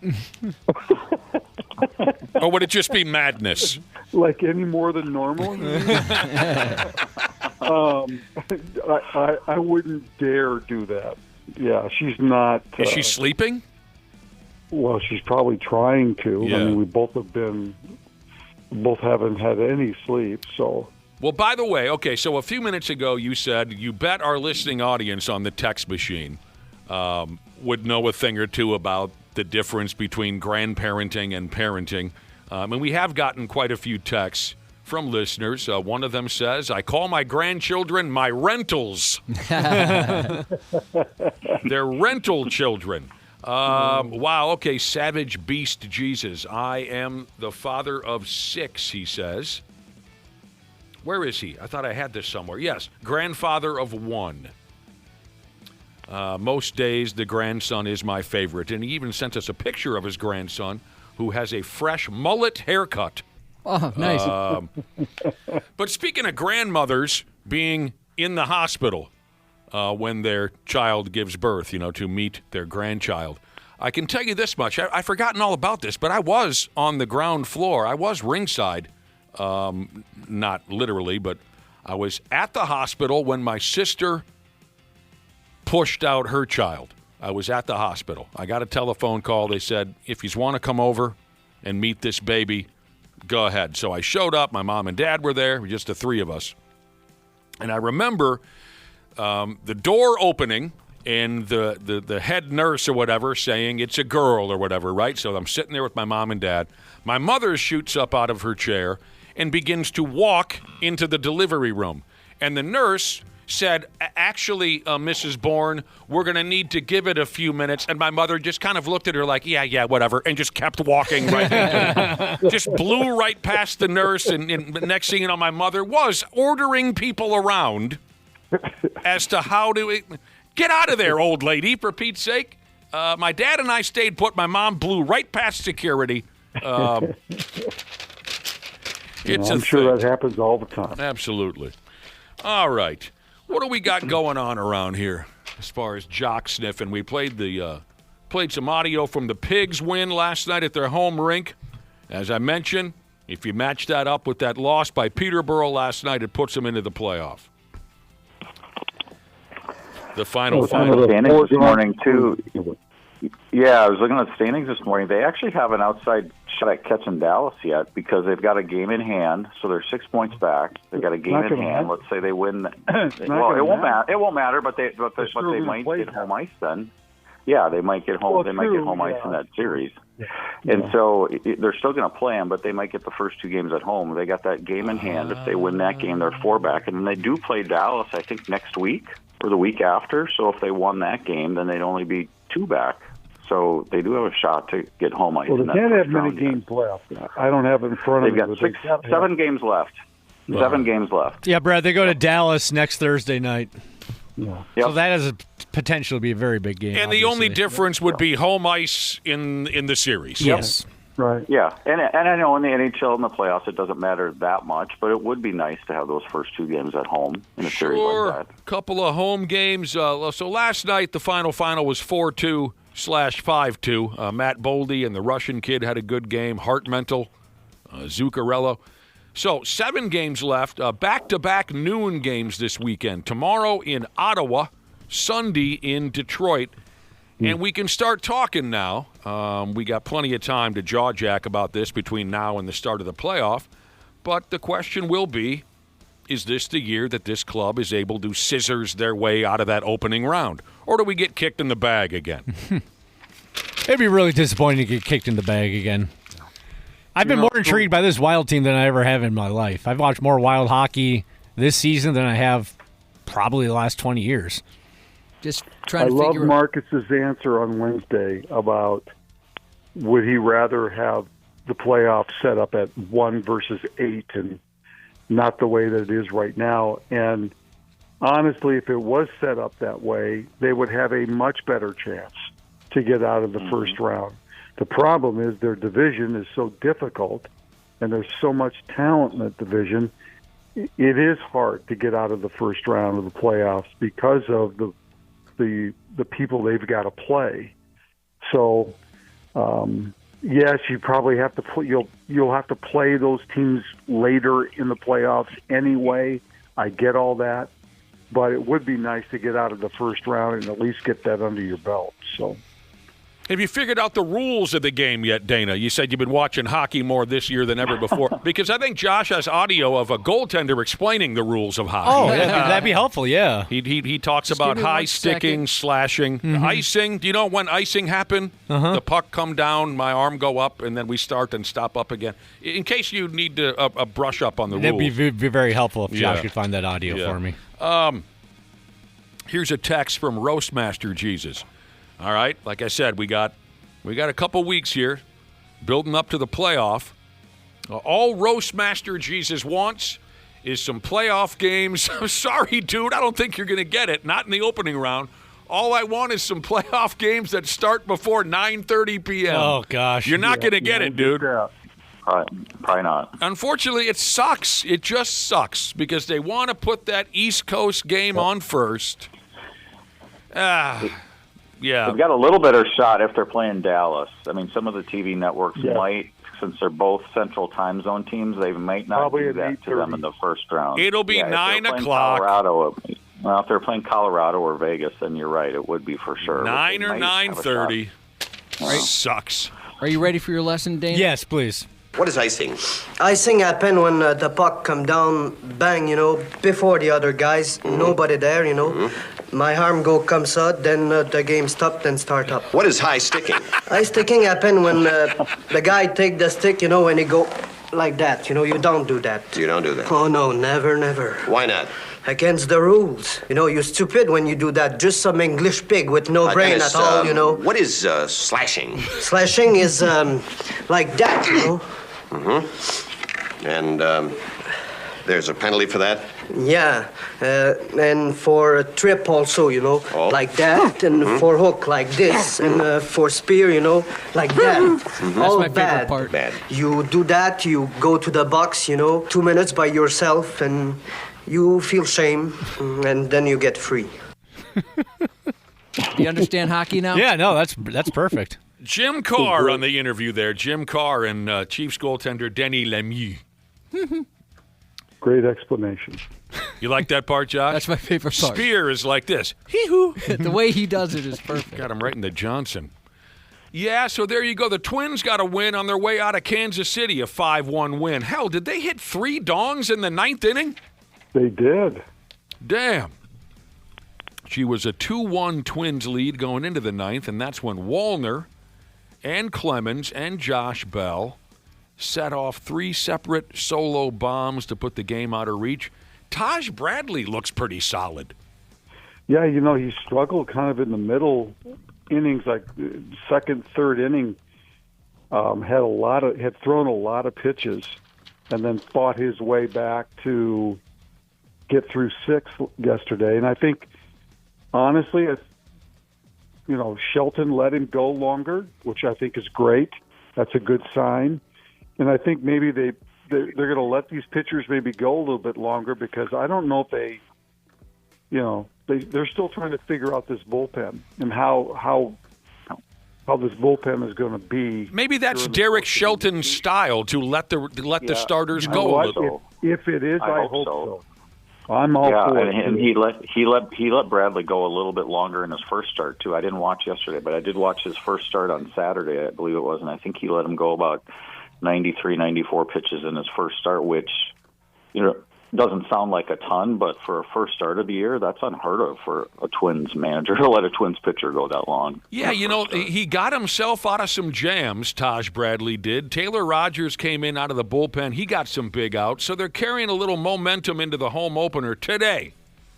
And we covered all the hype and everything that goes along with the home opener. We covered that yesterday. 3 o'clock today, Bailey Ober pitches against the Tampa Bay Devil Ray.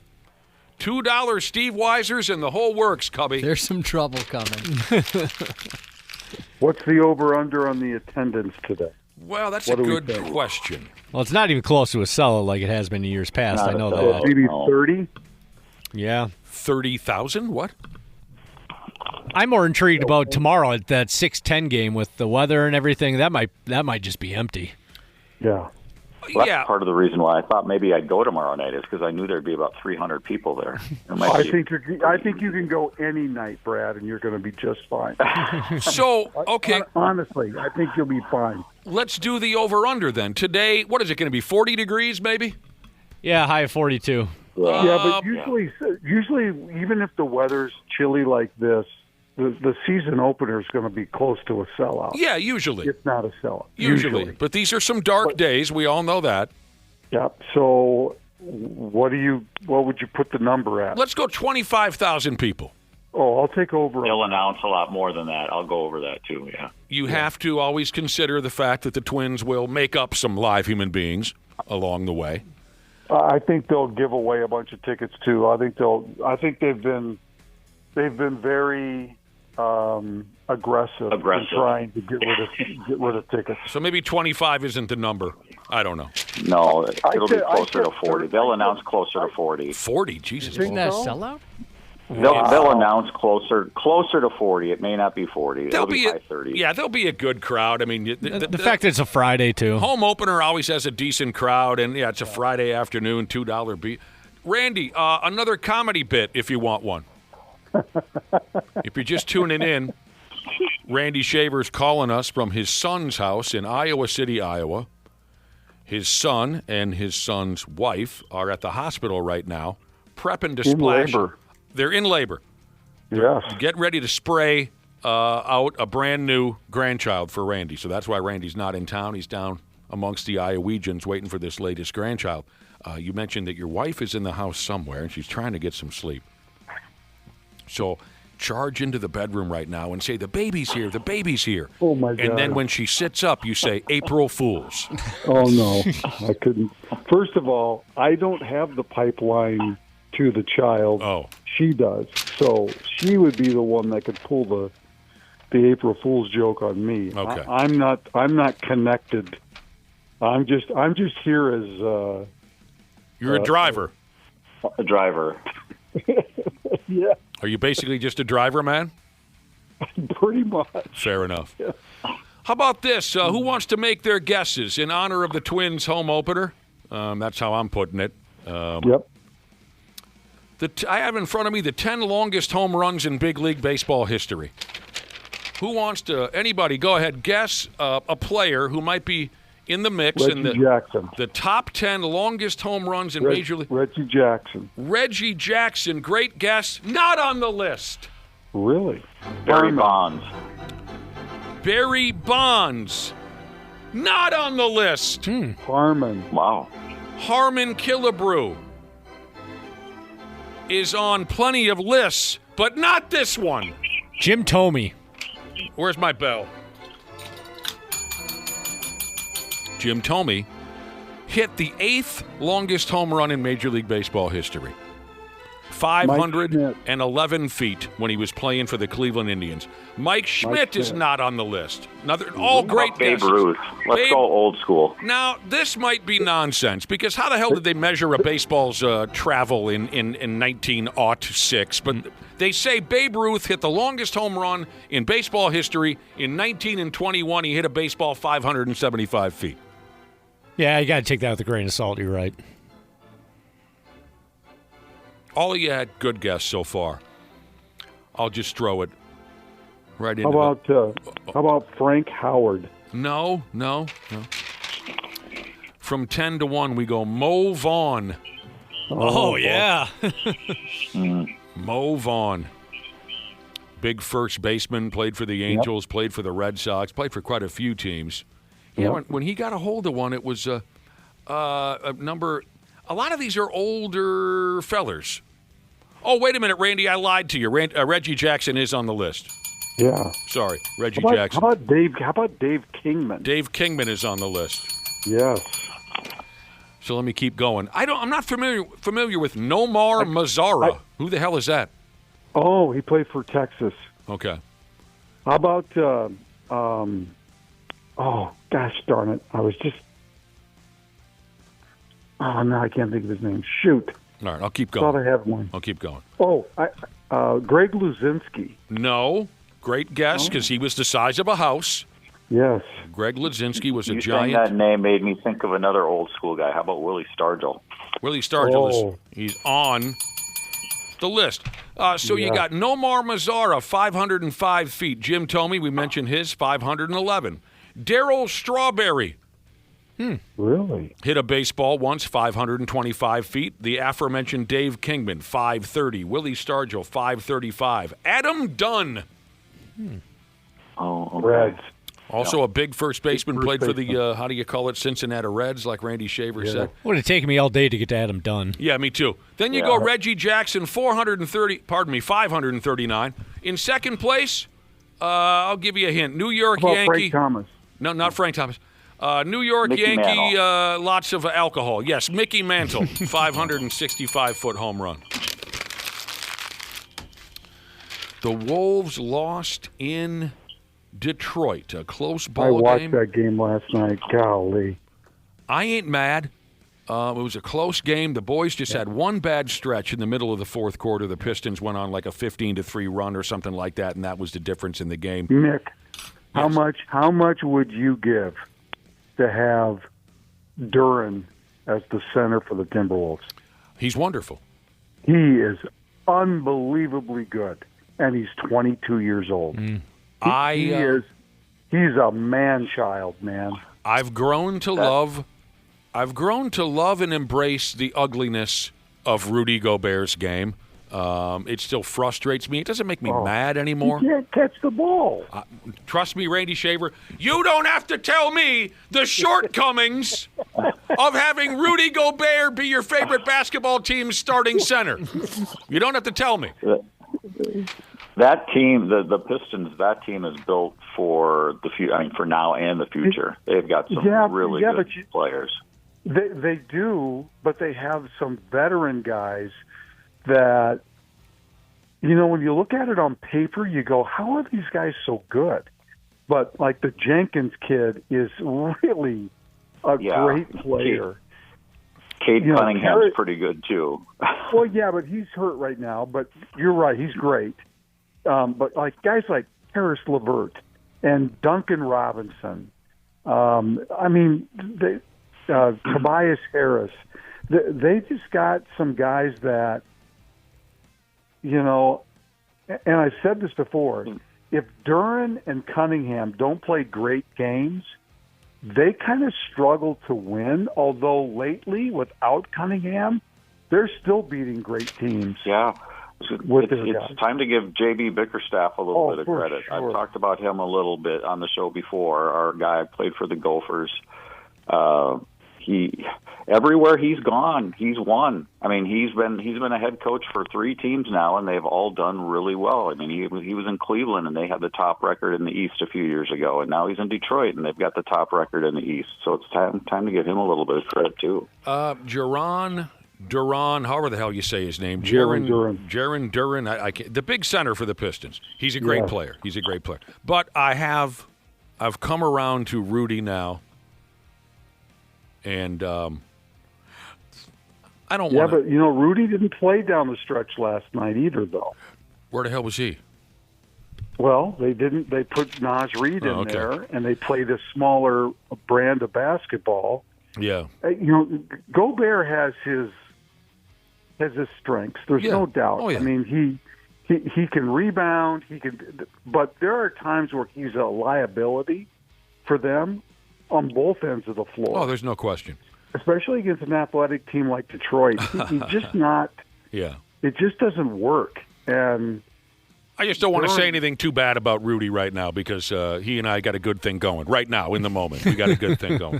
Right. Edwards had to go ahead and take another night off for an illness. They're calling it an illness. You think maybe, Josh, he got caught up with some of the local ladies in Detroit? It could be something like that. Gastrointestinal, it sounds like, from the evening before he had to miss part of the game because of a number 2. I wonder if it's something like that. Food poisoning, maybe? Oh, God help us. They're playing in Philadelphia tonight.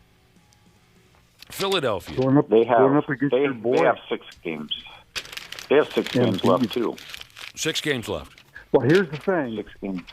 Your boy, Baby Nuts, got hurt last night. Oh, really? And I'm telling you, if I'm the Timberwolves, I don't want to move. I want to stay at number 6. Is he hurt I bad? don't want to move. How bad is he hurt? How long is he out? I didn't hear about the injury. It's a hamstring. It's a hamstring. And he's got to have an MRI today. Ooh, that's not a good sign. Is there a chance he doesn't make it? There's a chance he may not play.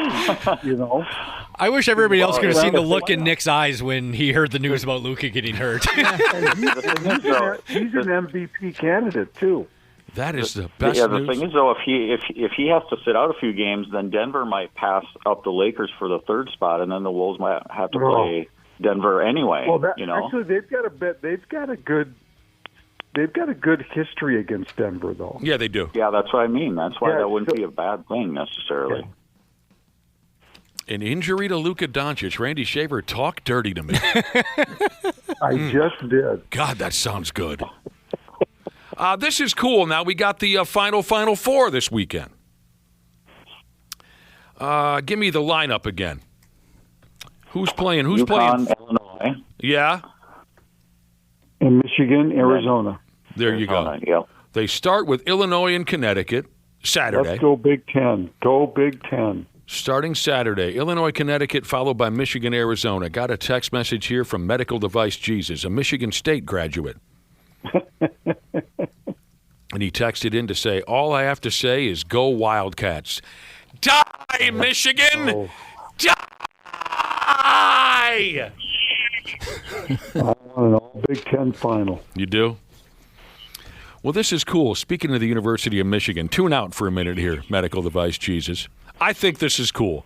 One of the biggest pop culture phenomena of the 1990s is reuniting at this year's Final Four, the friggin' Fab Five. Jimmy King, Ray Jackson, Chris Webber, Jalen Rose, and Juwan Howard are going to be all together on what they call here the True TV and HBO Altcast of the Michigan-Arizona Final Four game. They made it to the, the 1992 and 93 title games. They got beat both times, and I loved watching them lose. But like I said a few days ago, I've come around to the Fab Five. Now I'm kind of a fan of their story and that group. But I don't know. I wonder if this is the first time in years that all 5 of them have made a public appearance. You know, for many, many years, Chris Webber wouldn't come around those guys because of some personal issues and some scandals that happened at the University of Michigan when they were all together. You know, they were wiped off the record books just like the Golden Gophers is how I say that. They're not acknowledged for their runs to the finals because of, I don't know what it was, money laundering from a booster or something like that. So they've stayed away from each other, I think, to avoid attention and having those dark subjects brought up again. But they will be together tomorrow.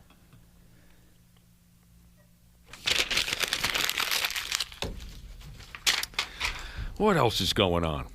There's plenty more going on. I almost well, first, before we get rid of basketball, this is cool. We were just talking about this lady a couple weeks ago. All-time great Golden Gopher Janelle McCarville has been hired to be an assistant coach with the Lynx. Oh, cool. Yeah, I love that. Okay.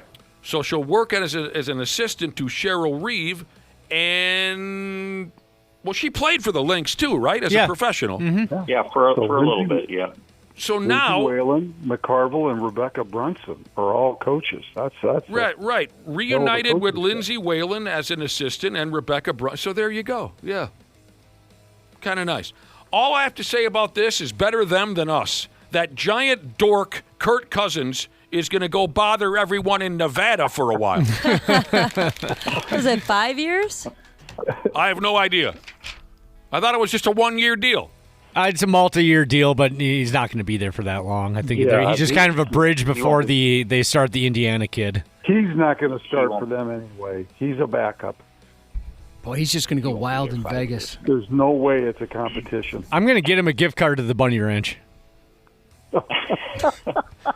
Yeah, he'll use that. And Kohl's and the Bunny Ranch? Yeah, is there a Kohl's on the Vegas Strip for him to go to? There's got to be one nearby. Oh, Sure. I'm sure there is, yeah. Josh, you're a little worried about cutting him loose in Vegas? I'm surprised that his wife let him do it, yeah. What if he just made a major heel turn? It goes nuts. Just goes nuts in Vegas. He's passed out on the Strip somewhere. I'm not a religious guy, but with all the rumors going around that he was going to come back to the Twin Cities, all I can say is thank you, God, for steering him, is how you say it, in a different direction. He's going to do something quarterback-related over there with the Las Vegas Raiders. He'll go teach Brady a thing or two. Well, also I saw yesterday, too, because he's making, I think, $10 million. He's now past Tom Brady in career earnings. Yes. Career earnings. Yep. He's earned more money than Brady. Like our guy C. Willie Miles always says when we bring up Kirk Cousins, all he's ever won is money. Mm-hmm. Yep, that's correct. I cannot stand that guy. But his agent... That's the guy you want. Yeah. What did people say yesterday? Everyone made the same joke on social media yesterday when they found out about Kirk Cousins' new deal with the Raiders. They said his agent needs his own statue. He does. Yeah, I know his agent a little bit, actually. He does very well. Give him my number. No kidding. Yeah, when his salary got announced, I saw somebody posted a GIF from Breaking Bad when Jesse Pinkman is talking about Walter White and just screaming, "We can't let him continue to get away with this." He's a talented guy for sure. He's guest speaking in my sports ethics class in 2 weeks. Kirk Cousins? Nope, his agent. Oh, boring. No, it's not, Nick. Actually, you would enjoy it a lot. He gets into a lot of stuff that he wouldn't talk about in the media. So speaking of Las Vegas and their hometown Raiders, their fan base, if there are any left, they're probably wondering why this name had to be brought up again, but I got a kick out of this. So as you may or may not know, the Las Vegas Raiders have the number 1 overall pick in the upcoming draft. Is that correct? Yep. I believe so, yep. The word is they're dead set on taking the kid who just got done playing quarterback for this year's national champion. His name is Fernando Mendoza out of the University of Indiana. Dude also won the Heisman Trophy. So anyways, the owner of the Raiders, a cat named Mark Davis, was asked about all this jibber-jabber. And Raiders fans, like I said, they got to be wondering why he even hinted at this. Mark Davis said, having the first pick in the draft is exciting, but we've had that before, and it didn't work out. Yeah, Jamarcus Russell. That's right. My guy. An obvious reference to Jamarcus Russell, who the Raiders took as the number 1 overall pick in the 2007 draft, and it turned out that the kid had no real idea how to play football. Yep. Nice job by the scouting department.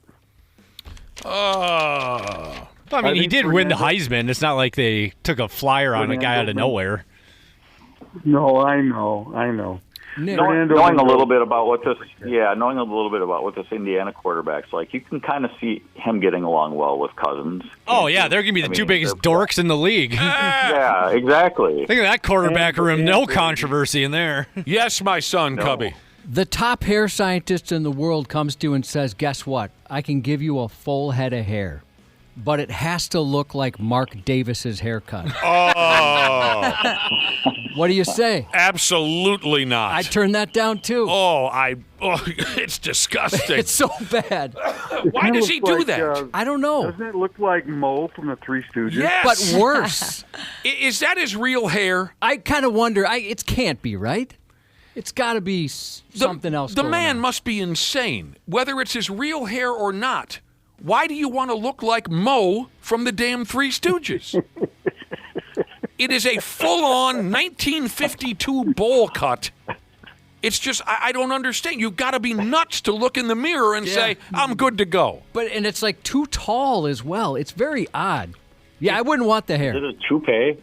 I mean, we don't know. That's what we were just saying. We don't know. Maybe. Yeah. Whether it's real or fake, you must have some faulty wiring to look in the mirror and say, good. Oh, that's so bad.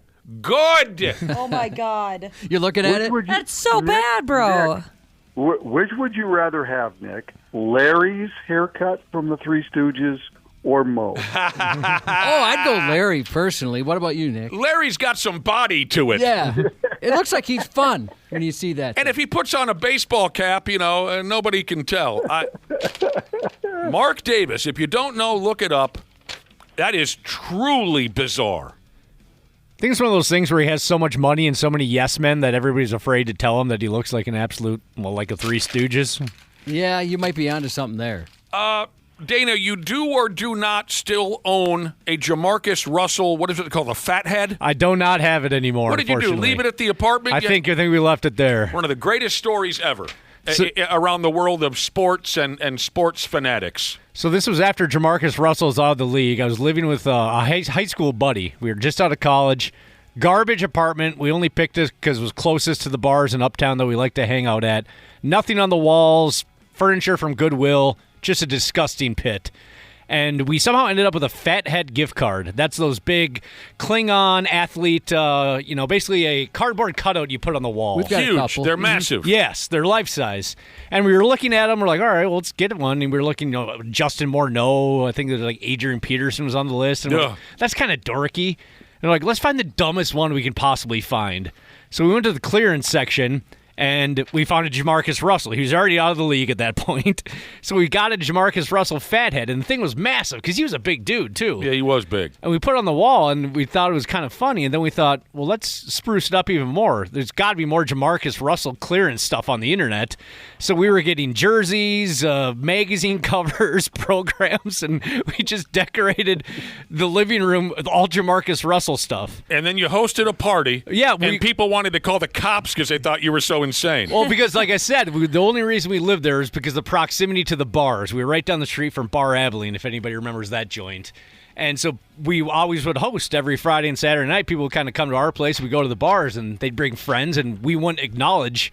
Yeah. We'd wait for them to somebody be like, okay, fine, what's the deal with Jamarcus Russell? That's hilarious. That's awesome. I friggin' love that. And then we just played straight. Like, what do you mean? Mm-hmm. He's out of the league. I think he's in jail. But yeah, everybody loves a comeback story. He's one of the best football players of all time. We're not counting him out. I dig it. Good news from Balls Like Tennis Balls Jesus, who said, Kirko's in luck. There's 6 Coles in the Las Vegas area. Oh, good. He'll be fine.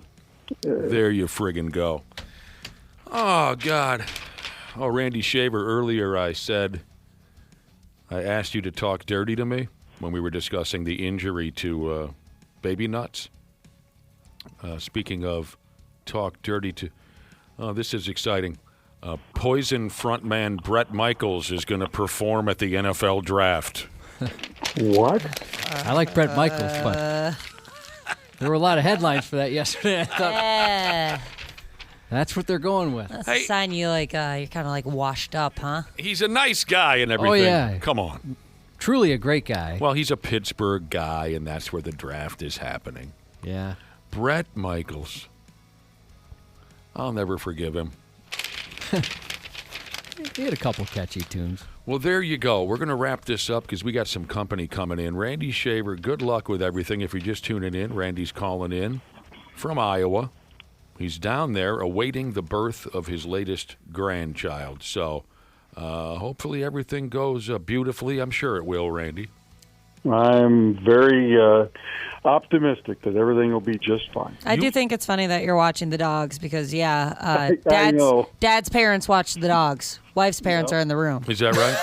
Oh, yeah. My mom was in the room with me, and my husband's mom and dad were watching the dogs. Your mother was in the room with you when it all fell out? Yeah, I needed her there. And then my dad, of course, showed up later. He didn't need to be there. That was weird. Go home, Dad. Yeah. Why are you here? No. He didn't want to be there. No. No. Has a dad ever watched that happen from their own daughter? Is that legal? Oh, God. No, it's not legal. It's not allowed. That's not legal. No. I would turn that down. Randy Shaver, you're the oldest guy we know.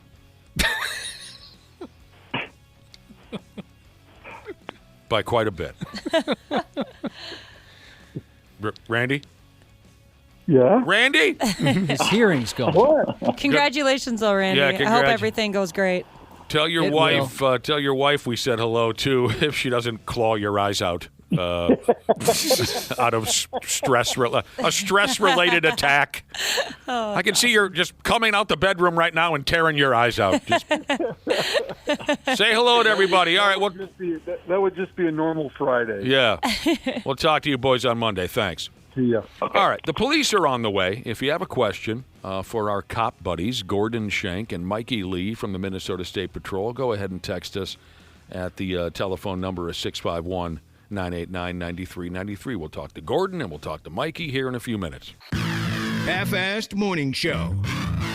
93X. Well, hello to all the wonderful podcasters out there, wherever in the world you're listening right now. We truly appreciate it. Dana here. Yeah, I'm a sports junkie, I'm a wing lover, and of course a smart club member because I trust my home comfort to standard heating and air conditioning, and I really think you should too. Right now it's HVAC Mania, and these deals will help offset the cost when your brackets get busted. You can score a $45 coupon on a furnace tune-up, normally $148. And no, it's never too late to show your furnace some love. And if your system's about to crash out like a 5-seat against a 12, now's the time to replace it on your schedule with 0% financing from Standard Heating and Air Conditioning. Go to standardheating.com and mention 93X. Standard Heating and Air Conditioning, providing the comfort you deserve since 1930.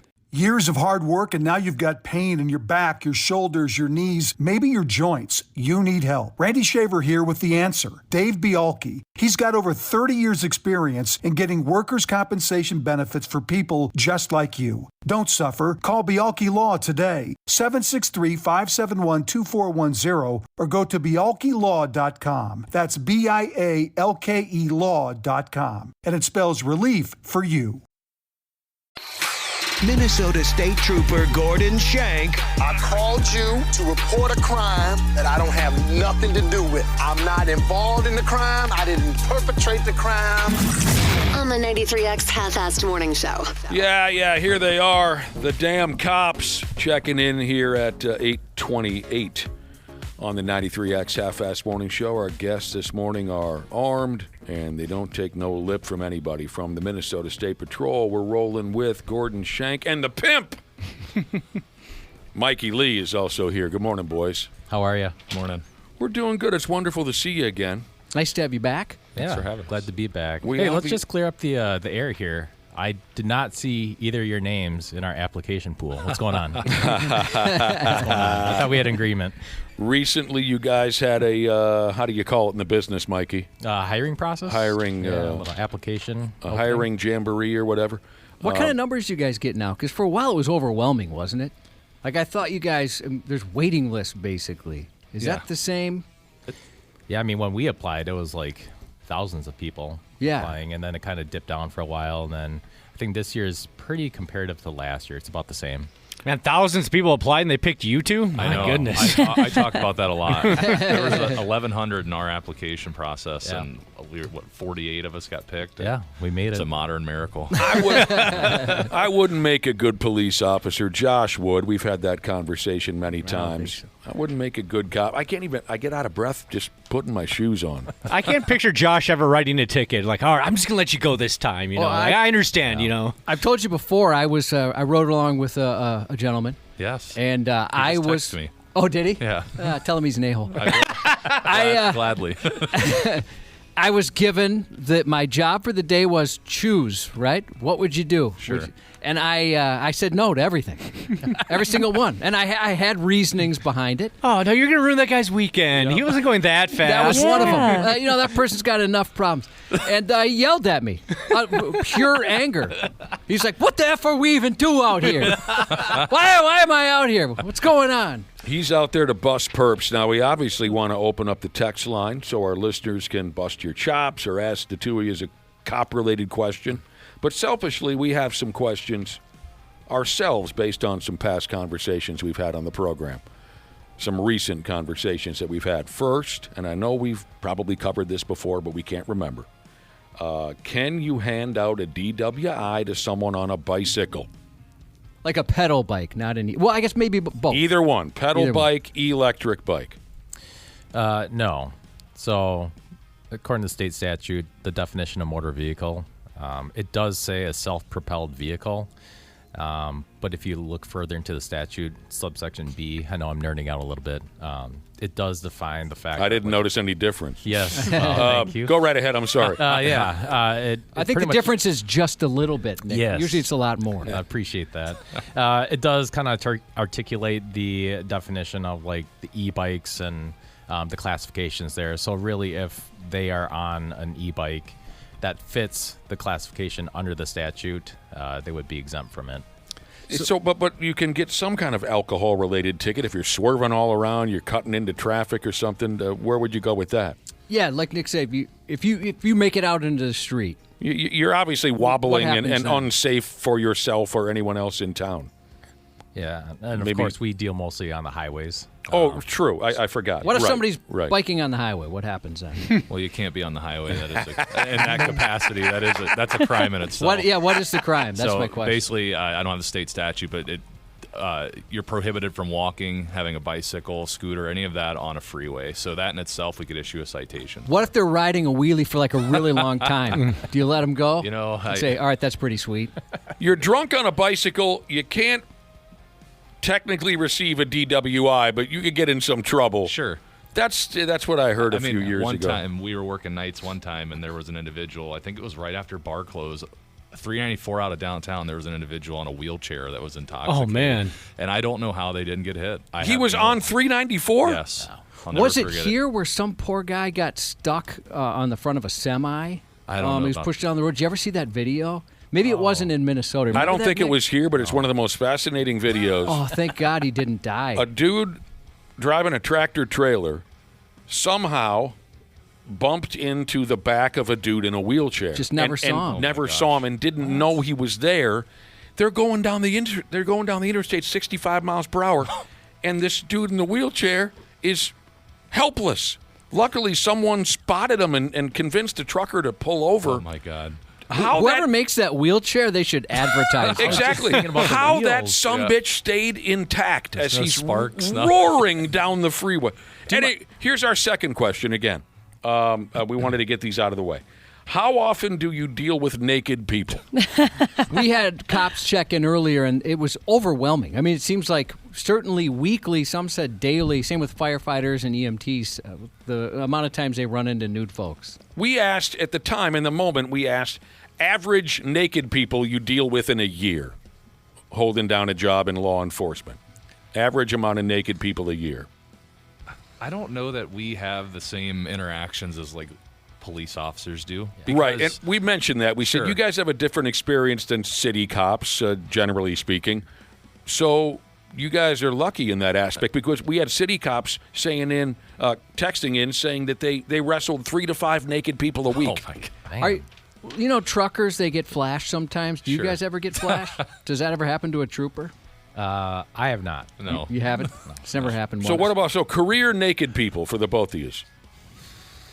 Probably a couple. Couple? Yeah. And it's, again, it ties back to individuals that are walking on the freeway. And and I can't stress this enough. Stay off the freeway unless you're in a vehicle and you can drive. It's not good. I had a buddy who went to St. Thomas. He came over to the UM to party with us one night, and he couldn't find a cab home, so he decided just to walk down 94. That'll get you dad door and some serious. Yeah, he got. I think a trooper gave him a ride home. We appreciate you handling our business and solving the questions that we had.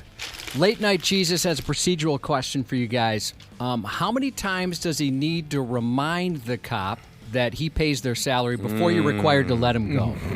Yeah, that's good. Do you get that, or is that just kind of a joke? I mean, you see it certainly people's like TikTok video or something. Well, I think I've got it maybe like once or twice. I'd say a couple times. Yeah. So pathetic. Does that bother you, or is it kind of like, okay, dude, whatever?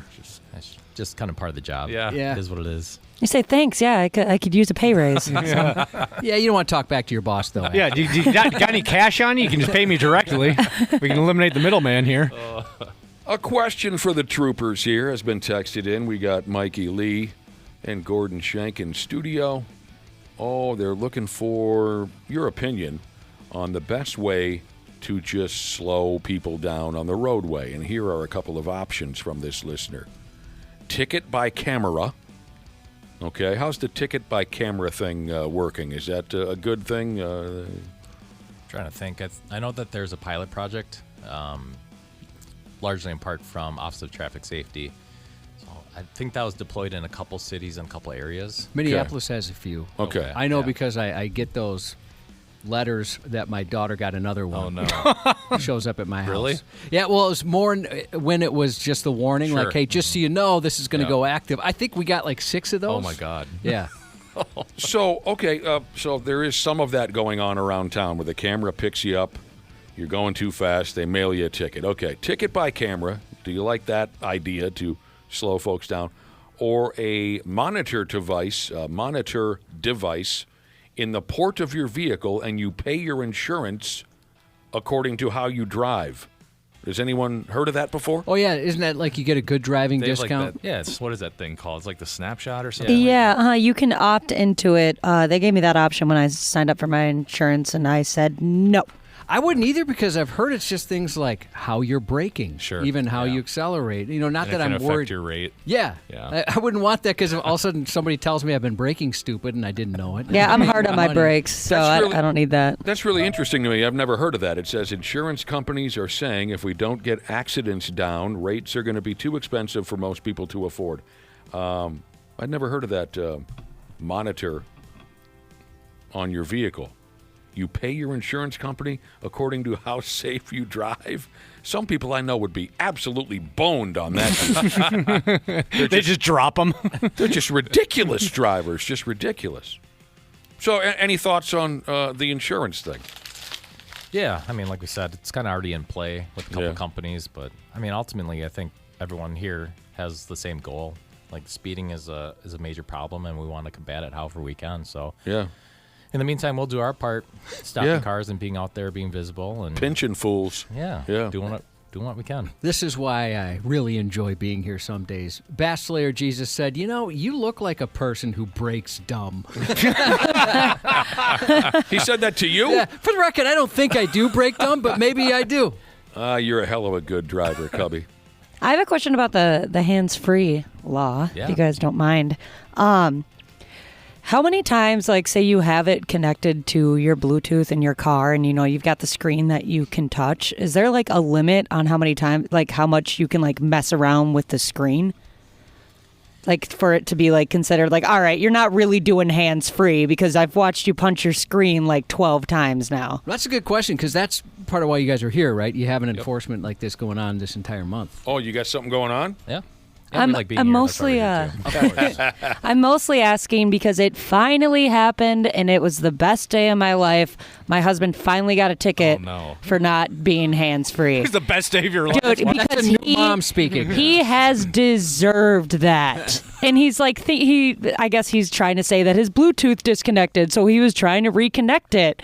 And I was like, dude, you're not fighting this because you deserve this. I watch him do terrible things on his phone behind the wheel. Like, he deserves this ticket. And he's like, well, I don't know. I think I could get it, like, thrown out. I'm like, no, I don't think so. Sounds like you and your husband have like more issues. Do you guys help with domestic situations? We can call a city department. Do you guys know any good relationship counselors? Well, along those lines, I saw just a couple days ago the worst distracted driver I've ever seen. And it was right by the Eagan Police Department, so she was even maybe clueless where she was or wasn't aware of it. Wait a minute. Worse than the guy who was playing the guitar with one leg out his window? That guy at least was maintaining control of the lane. She was swerving all over and I was behind her, and I'm like, okay. I thought, well, maybe she is text for a second. And then I thought, she's got to be drunk. And so I kind of pulled up next to her at the red light to see what was going on, and she was looking straight down, texting the whole time. And to be honest, I didn't know what to do. I'm like, do I call the cops? And by the time they get there, she's not going to be But it was pretty bad. And I thought, do I say something? And then I thought at the same time, I don't want to get, like somebody's going to think I was some sort of pervert because I'm talking to some teenage girl on the side of the road. I think you're... Go ahead, Mike. Sorry, I didn't mean to interrupt you. Well, we'll go back to Ashley's question. Yeah, so part of the law is like you can have a one-touch when you're operating your mobile device. But yeah, you can't neglect it. You can't just be doing one-touch all the time because then essentially you're just using your phone. So Aha! I would say it's, use your smartest discretion. And in that case of your husband, just pull over, stop somewhere safe, and don't try to do it while you're driving. Thank you. Yeah. That feels good. Was there yeah, he's listening right now. Was there a second question in there, too? I think Josh asked what he should do in that situation. Yeah. I think one thing, and I know you mentioned, like, do I say something? We don't encourage interacting with other drivers because you can risk road rage incidents or things of that nature, but there is nothing wrong with calling 911 in those situations. I mean, I think that you could certainly prevent a crash from happening down the road if they're continuing that behavior, and if there's a cop, trooper, deputy close, hopefully they could get it stopped. Sure. You said that she was like a younger, like teenager, Josh? Yeah. That'd be hilarious if you confront her and the next thing you know, you got a teenager beating your ass on the side of the road. Right. What'd you say, old man? That's another thought I had. What if she beats me up right in front of the cops here? They might beat you down. If there was a cop that pulled out, I thought about I'd flag him down or something. Yeah, but that's fine. I didn't really know how to handle that situation. Sure. Gordon Shank and Mikey Lee here from the State Patrol. Here's an interesting question. I heard you guys swab the insides of windshields to test if someone's been smoking marijuana. Is that true? No, I do not. No. Is that a real thing? I don't. I mean, no. Okay. It sounded kind of the short answer. No. It sounded kind of silly. Yeah. I was just curious. Interesting. Swab the inside of the windshield. I hadn't heard of that before. Pick up some marijuana residue or something. I saw the state was looking at. They're still maybe this is the year they come up with the test for somebody being under the influence of marijuana. Have you have any information on that? Was it a spit test? I can't remember. I read an article not too long ago. I can't remember exactly. It's a sniff test. Yeah, that would work probably. Well, that stuff is strong nowadays. Can be. You can smell it from 4 or 5 cars back. Yeah, so just so people know, like you can still be arrested for being under the influence of marijuana and or any other controlled substance. But what you're referring to is like the roadside testing, similar to like a PBT. Yeah. There was a pilot project conducted, and the results are in, and it hasn't passed legislation at this point. But yeah, it's something that we could hopefully use our technology to help make roads safer. You ever pulled anyone over who was all pilled up like Tiger Woods the other day? Yes, I've arrested impaired drivers for alcohol and drugs. I won't compare cases. Josh wants to know why he keeps rolling vehicles over. What's the problem? Why can't he keep them upright? He's got a problem. Yeah. Here's a... What is it that makes people roll? Is it like jerking back too fast? Got to be overcorrecting. Pills. Can the pills make a difference to your expensive vehicle? Before we take a break, is it legal for a commercial vehicle to use the shoulder to accelerate up to speed beyond the merge lane if needed? Can't use the shoulder. No. Don't be using the shoulder. Yeah. I love the looks on your face, Shay. It's like, what? Yeah, there's so many things that could happen in that scenario that are not good. I know it's a pain in the ass. You're driving a heavy vehicle. Yeah. It takes you a little while to get going again, but yeah, you don't be using the shoulder because we learned there might be a naked person on a bicycle ride. Someone said, seeing someone very distracted honking your horn. Well, I did notice this once, so this is what stopped me from doing that. Again, I pulled up at a red. I just wanted to see, is she having like a diabetic issue, or is she on drugs? Is she texting? And she was texting. I saw somebody do that once to try and tell the person to stop texting. The person thought that the light had changed. Oh, no. Right? Because they were so distracted by their phone, so they just started going Jesus. and blew a red light. Luckily, there was no cars coming. Oh, my God. But that was my fear. She's going to go, oh, crap, and just take off and get T-boned. There's a couple busy roads. And then she's going to say, that man in the truck. Right. We're not going to make it, are we? With the alleged illegal tint, he was trying to get me. Not alleged anymore, right? It's confirmed. Well, it's alleged until I get in trouble for it. Sure. All right. Minnesota State Trooper Gordon Shank. I called you to report a crime that I don't have nothing to do with. I'm not involved in the crime. I didn't perpetrate the crime. On the 93X Half-Assed Morning Show. Of course, it's not just Gordon Shank here in studio. That would be enough. Don't get me wrong. If it was just Gordon, that would be enough. But also the pimp is here. Mikey Lee, both of them from the Minnesota State Patrol. I'm just a sidekick. God. You're much more than a sidekick, by God. You're the comic relief is what you are. That's right. They've been fielding some questions and smart mouth comments from our listening audience. We got a few minutes to fill here. We got time for some more. They really try to test you at times, okay? Here we go. Here's the latest question I have in front of me from a listener. If you're in a parking lot, parked, sleeping off some cocktails, you have ignition interlock, which means your car will not start. No one else is in the vehicle with you. Are you still in physical control of your vehicle?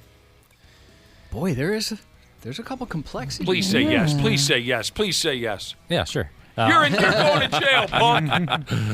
Yeah, but part of that is, is the ignition interlock working appropriately? Because we've seen it where, it might physically be there, but it's not hooked up. So we have a process to kind of make sure that the ignition interlock is working. Mm-hmm. Oh, that's smart. Because, I never considered that. You could just get a fake one and let it sit there. Well, I couldn't possibly be drunk driving. Look at this. Dang, you guys are good. Man, what the hell kind of night have you had where you're sleeping in the parking lot? You know what I mean? I've been there. When I was a young man. All right. Soon enough, it'll be summertime, and you guys are trained on tornado spotting and all that, aren't you? Or you're involved at they times. Have confused faces. If a trooper sees one, they'll probably say, "Oh boy, here it is." Sure looks like a tornado to me. Well, you couldn't pick out a wall cloud or something. Well, maybe the wording was incorrect, but part of your job responsibility is to spot issues, concerns, emergencies. Absolutely, yes. Yeah. So if they see something, they would air that out on the radio, let dispatch know. A listener wants to know, if you spot a tornado, will you text me so I can see it too? What a dork. That's got to be kind of cool and exciting, or is it? That's the thing with being a trooper is we're across the state. You see different things in different areas of the state, and so you think about those open, wide areas of the state where you could probably see a tornado a little ways out, and you could provide that information to help some people. That's kind of cool. I think that would be cool. Do you guys like working on a big storm or something like that, where most people aren't out? Yeah, we're out there. Get a chance to see it? But is it cool, let's say I'm a state trooper, is it cool if right when I spot it, I get the hell out of there? Because I'm not sticking around for that. I get a little squirrely sometimes around those. That'd be understandable. Yeah. Hopefully you tell someone, though. Yeah, tell someone, get the hell out of there. Yeah. We were chased by a tornado many years ago. Oh, that sucked. Man, that sucked. I love storms. Sure. I love all that kind of stuff, but I really thought we were going to die. And it was actually the response of a police officer that scared us the most. That was bad. We knew there were storms in the area. Sure. And, I was kind of watching the cops to see their reaction. And one of them was terrified. He jumped a fence to get inside, and that's when I thought, we're dead. If this guy's freaked out, we're in so much trouble. We were outdoors. This was at a bar up, was it North Branch or something like that? outdoors tent party, live music in the parking lot. And that tent was going to fly away. People were hanging onto that thing for dear life. The dark clouds rolled in. Bad place to be. And the cops said, okay, we got to move everybody inside. There's a tornado warning. Yeah. And Josh ain't kidding. One of those cops looked like his hair was on fire. He ran so fast. And we both got on the freeway and we're driving as fast as we were so dumb. It was right behind us. We thought it was over, right? We thought it was over. And, well, now be a good chance, a good time to make a break for home. We were friggin' wrong. Oh, yeah, you probably thought it was over because, you were probably like in the eye of the storm where it gets all calm. Suddenly I noticed I'm the only guy on the road and the trees are whipping. I'd never seen anything like it. I pulled over to a motel on the side of the road and went diving into the lobby like a jackass, but it was a hell of a deal. But you made it. Yeah, you made it to talk about it. That was probably the most nervous I've ever been in my entire life. That was pretty scary. Yeah, I could imagine. Easiest snack to eat behind the wheel is the next question for our state patrolman. Easiest snack to eat behind the wheel. I don't depends on the person. And, and here's the thing. Just, you can eat whatever you want when you're parked. Like, you don't have to do it while you're driving. Well, they're talking about you guys, like while you're working. Yeah, what do you like to shovel down while you're behind the wheel? Man, I don't like to eat. Like in my car. Yeah, me either. The worry of spilling something and making the mess in my squad. Or on the uniform. Yeah, I'm a clean car guy. Yeah, imagine you go pull somebody over, you got hot sauce all over your shirt. Yeah, I'm like that. My son hates riding with me because I don't let him eat in the car. Yeah. Good for you. All you have to do is take a look at my wife's car to find out why. They're both... My wife always has car popcorn, car snacks, everywhere. Popcorn. That's the worst thing to have in the car. There's so much, and that's all her for the most part. She lets the kid eat in there. It's disgusting. I was in a friend's SUV recently, and she's got 2 kids, and I was knee-deep in Cheerios. Like, yeah, that happens. People are saying, of course, donuts. They don't believe you turn down donuts. Sure. Tough to be taken seriously, I suppose, when you're pulling someone over if you've got a lap full of marinara sauce or something like that. You got mustard on your tie. It's not a good look. No. I would totally call that out, too. I'm like, what do you got right there? What is that? Exactly. That's what would happen. That happened to us. I think, maybe it'll lighten the mood a little bit. Yeah, I agree. So you got something cooking right now. You're after us for what reason? I forget already. Yeah, what are you harassing us about now? narc. It's all for good reason. Yeah, what is it again? Yeah, so April is Distracted Driving Enforcement Month. Ah, yeah. Yeah, so us and 300 other agencies across the state will be enforcing distracted driving, along with our other duties as well. But, temperatures are rising and people want to do fun things, and that's great. But just urge people to plan ahead. Don't be calling, texting while you're driving, and make sure we can get to our destination safely and get home safely as well. If it makes you feel any better, I never do it. Hey, that makes me feel really really good. I never come anywhere near the telephone while. What's that, Josh? I was just gonna say, you referenced it earlier. I did see a guy playing the electric guitar with his left leg out of the window on a freeway. What's the worst offense you've seen as far as distracted driving, or maybe heard about from one of your colleagues? I don't. We see people watching movies. We see things like that. That's pretty nuts. Yeah, like on their phones, and they're completely distracted. Those are the types of things that we run into. Yeah. And you run into your regular person that you saw with their head down texting.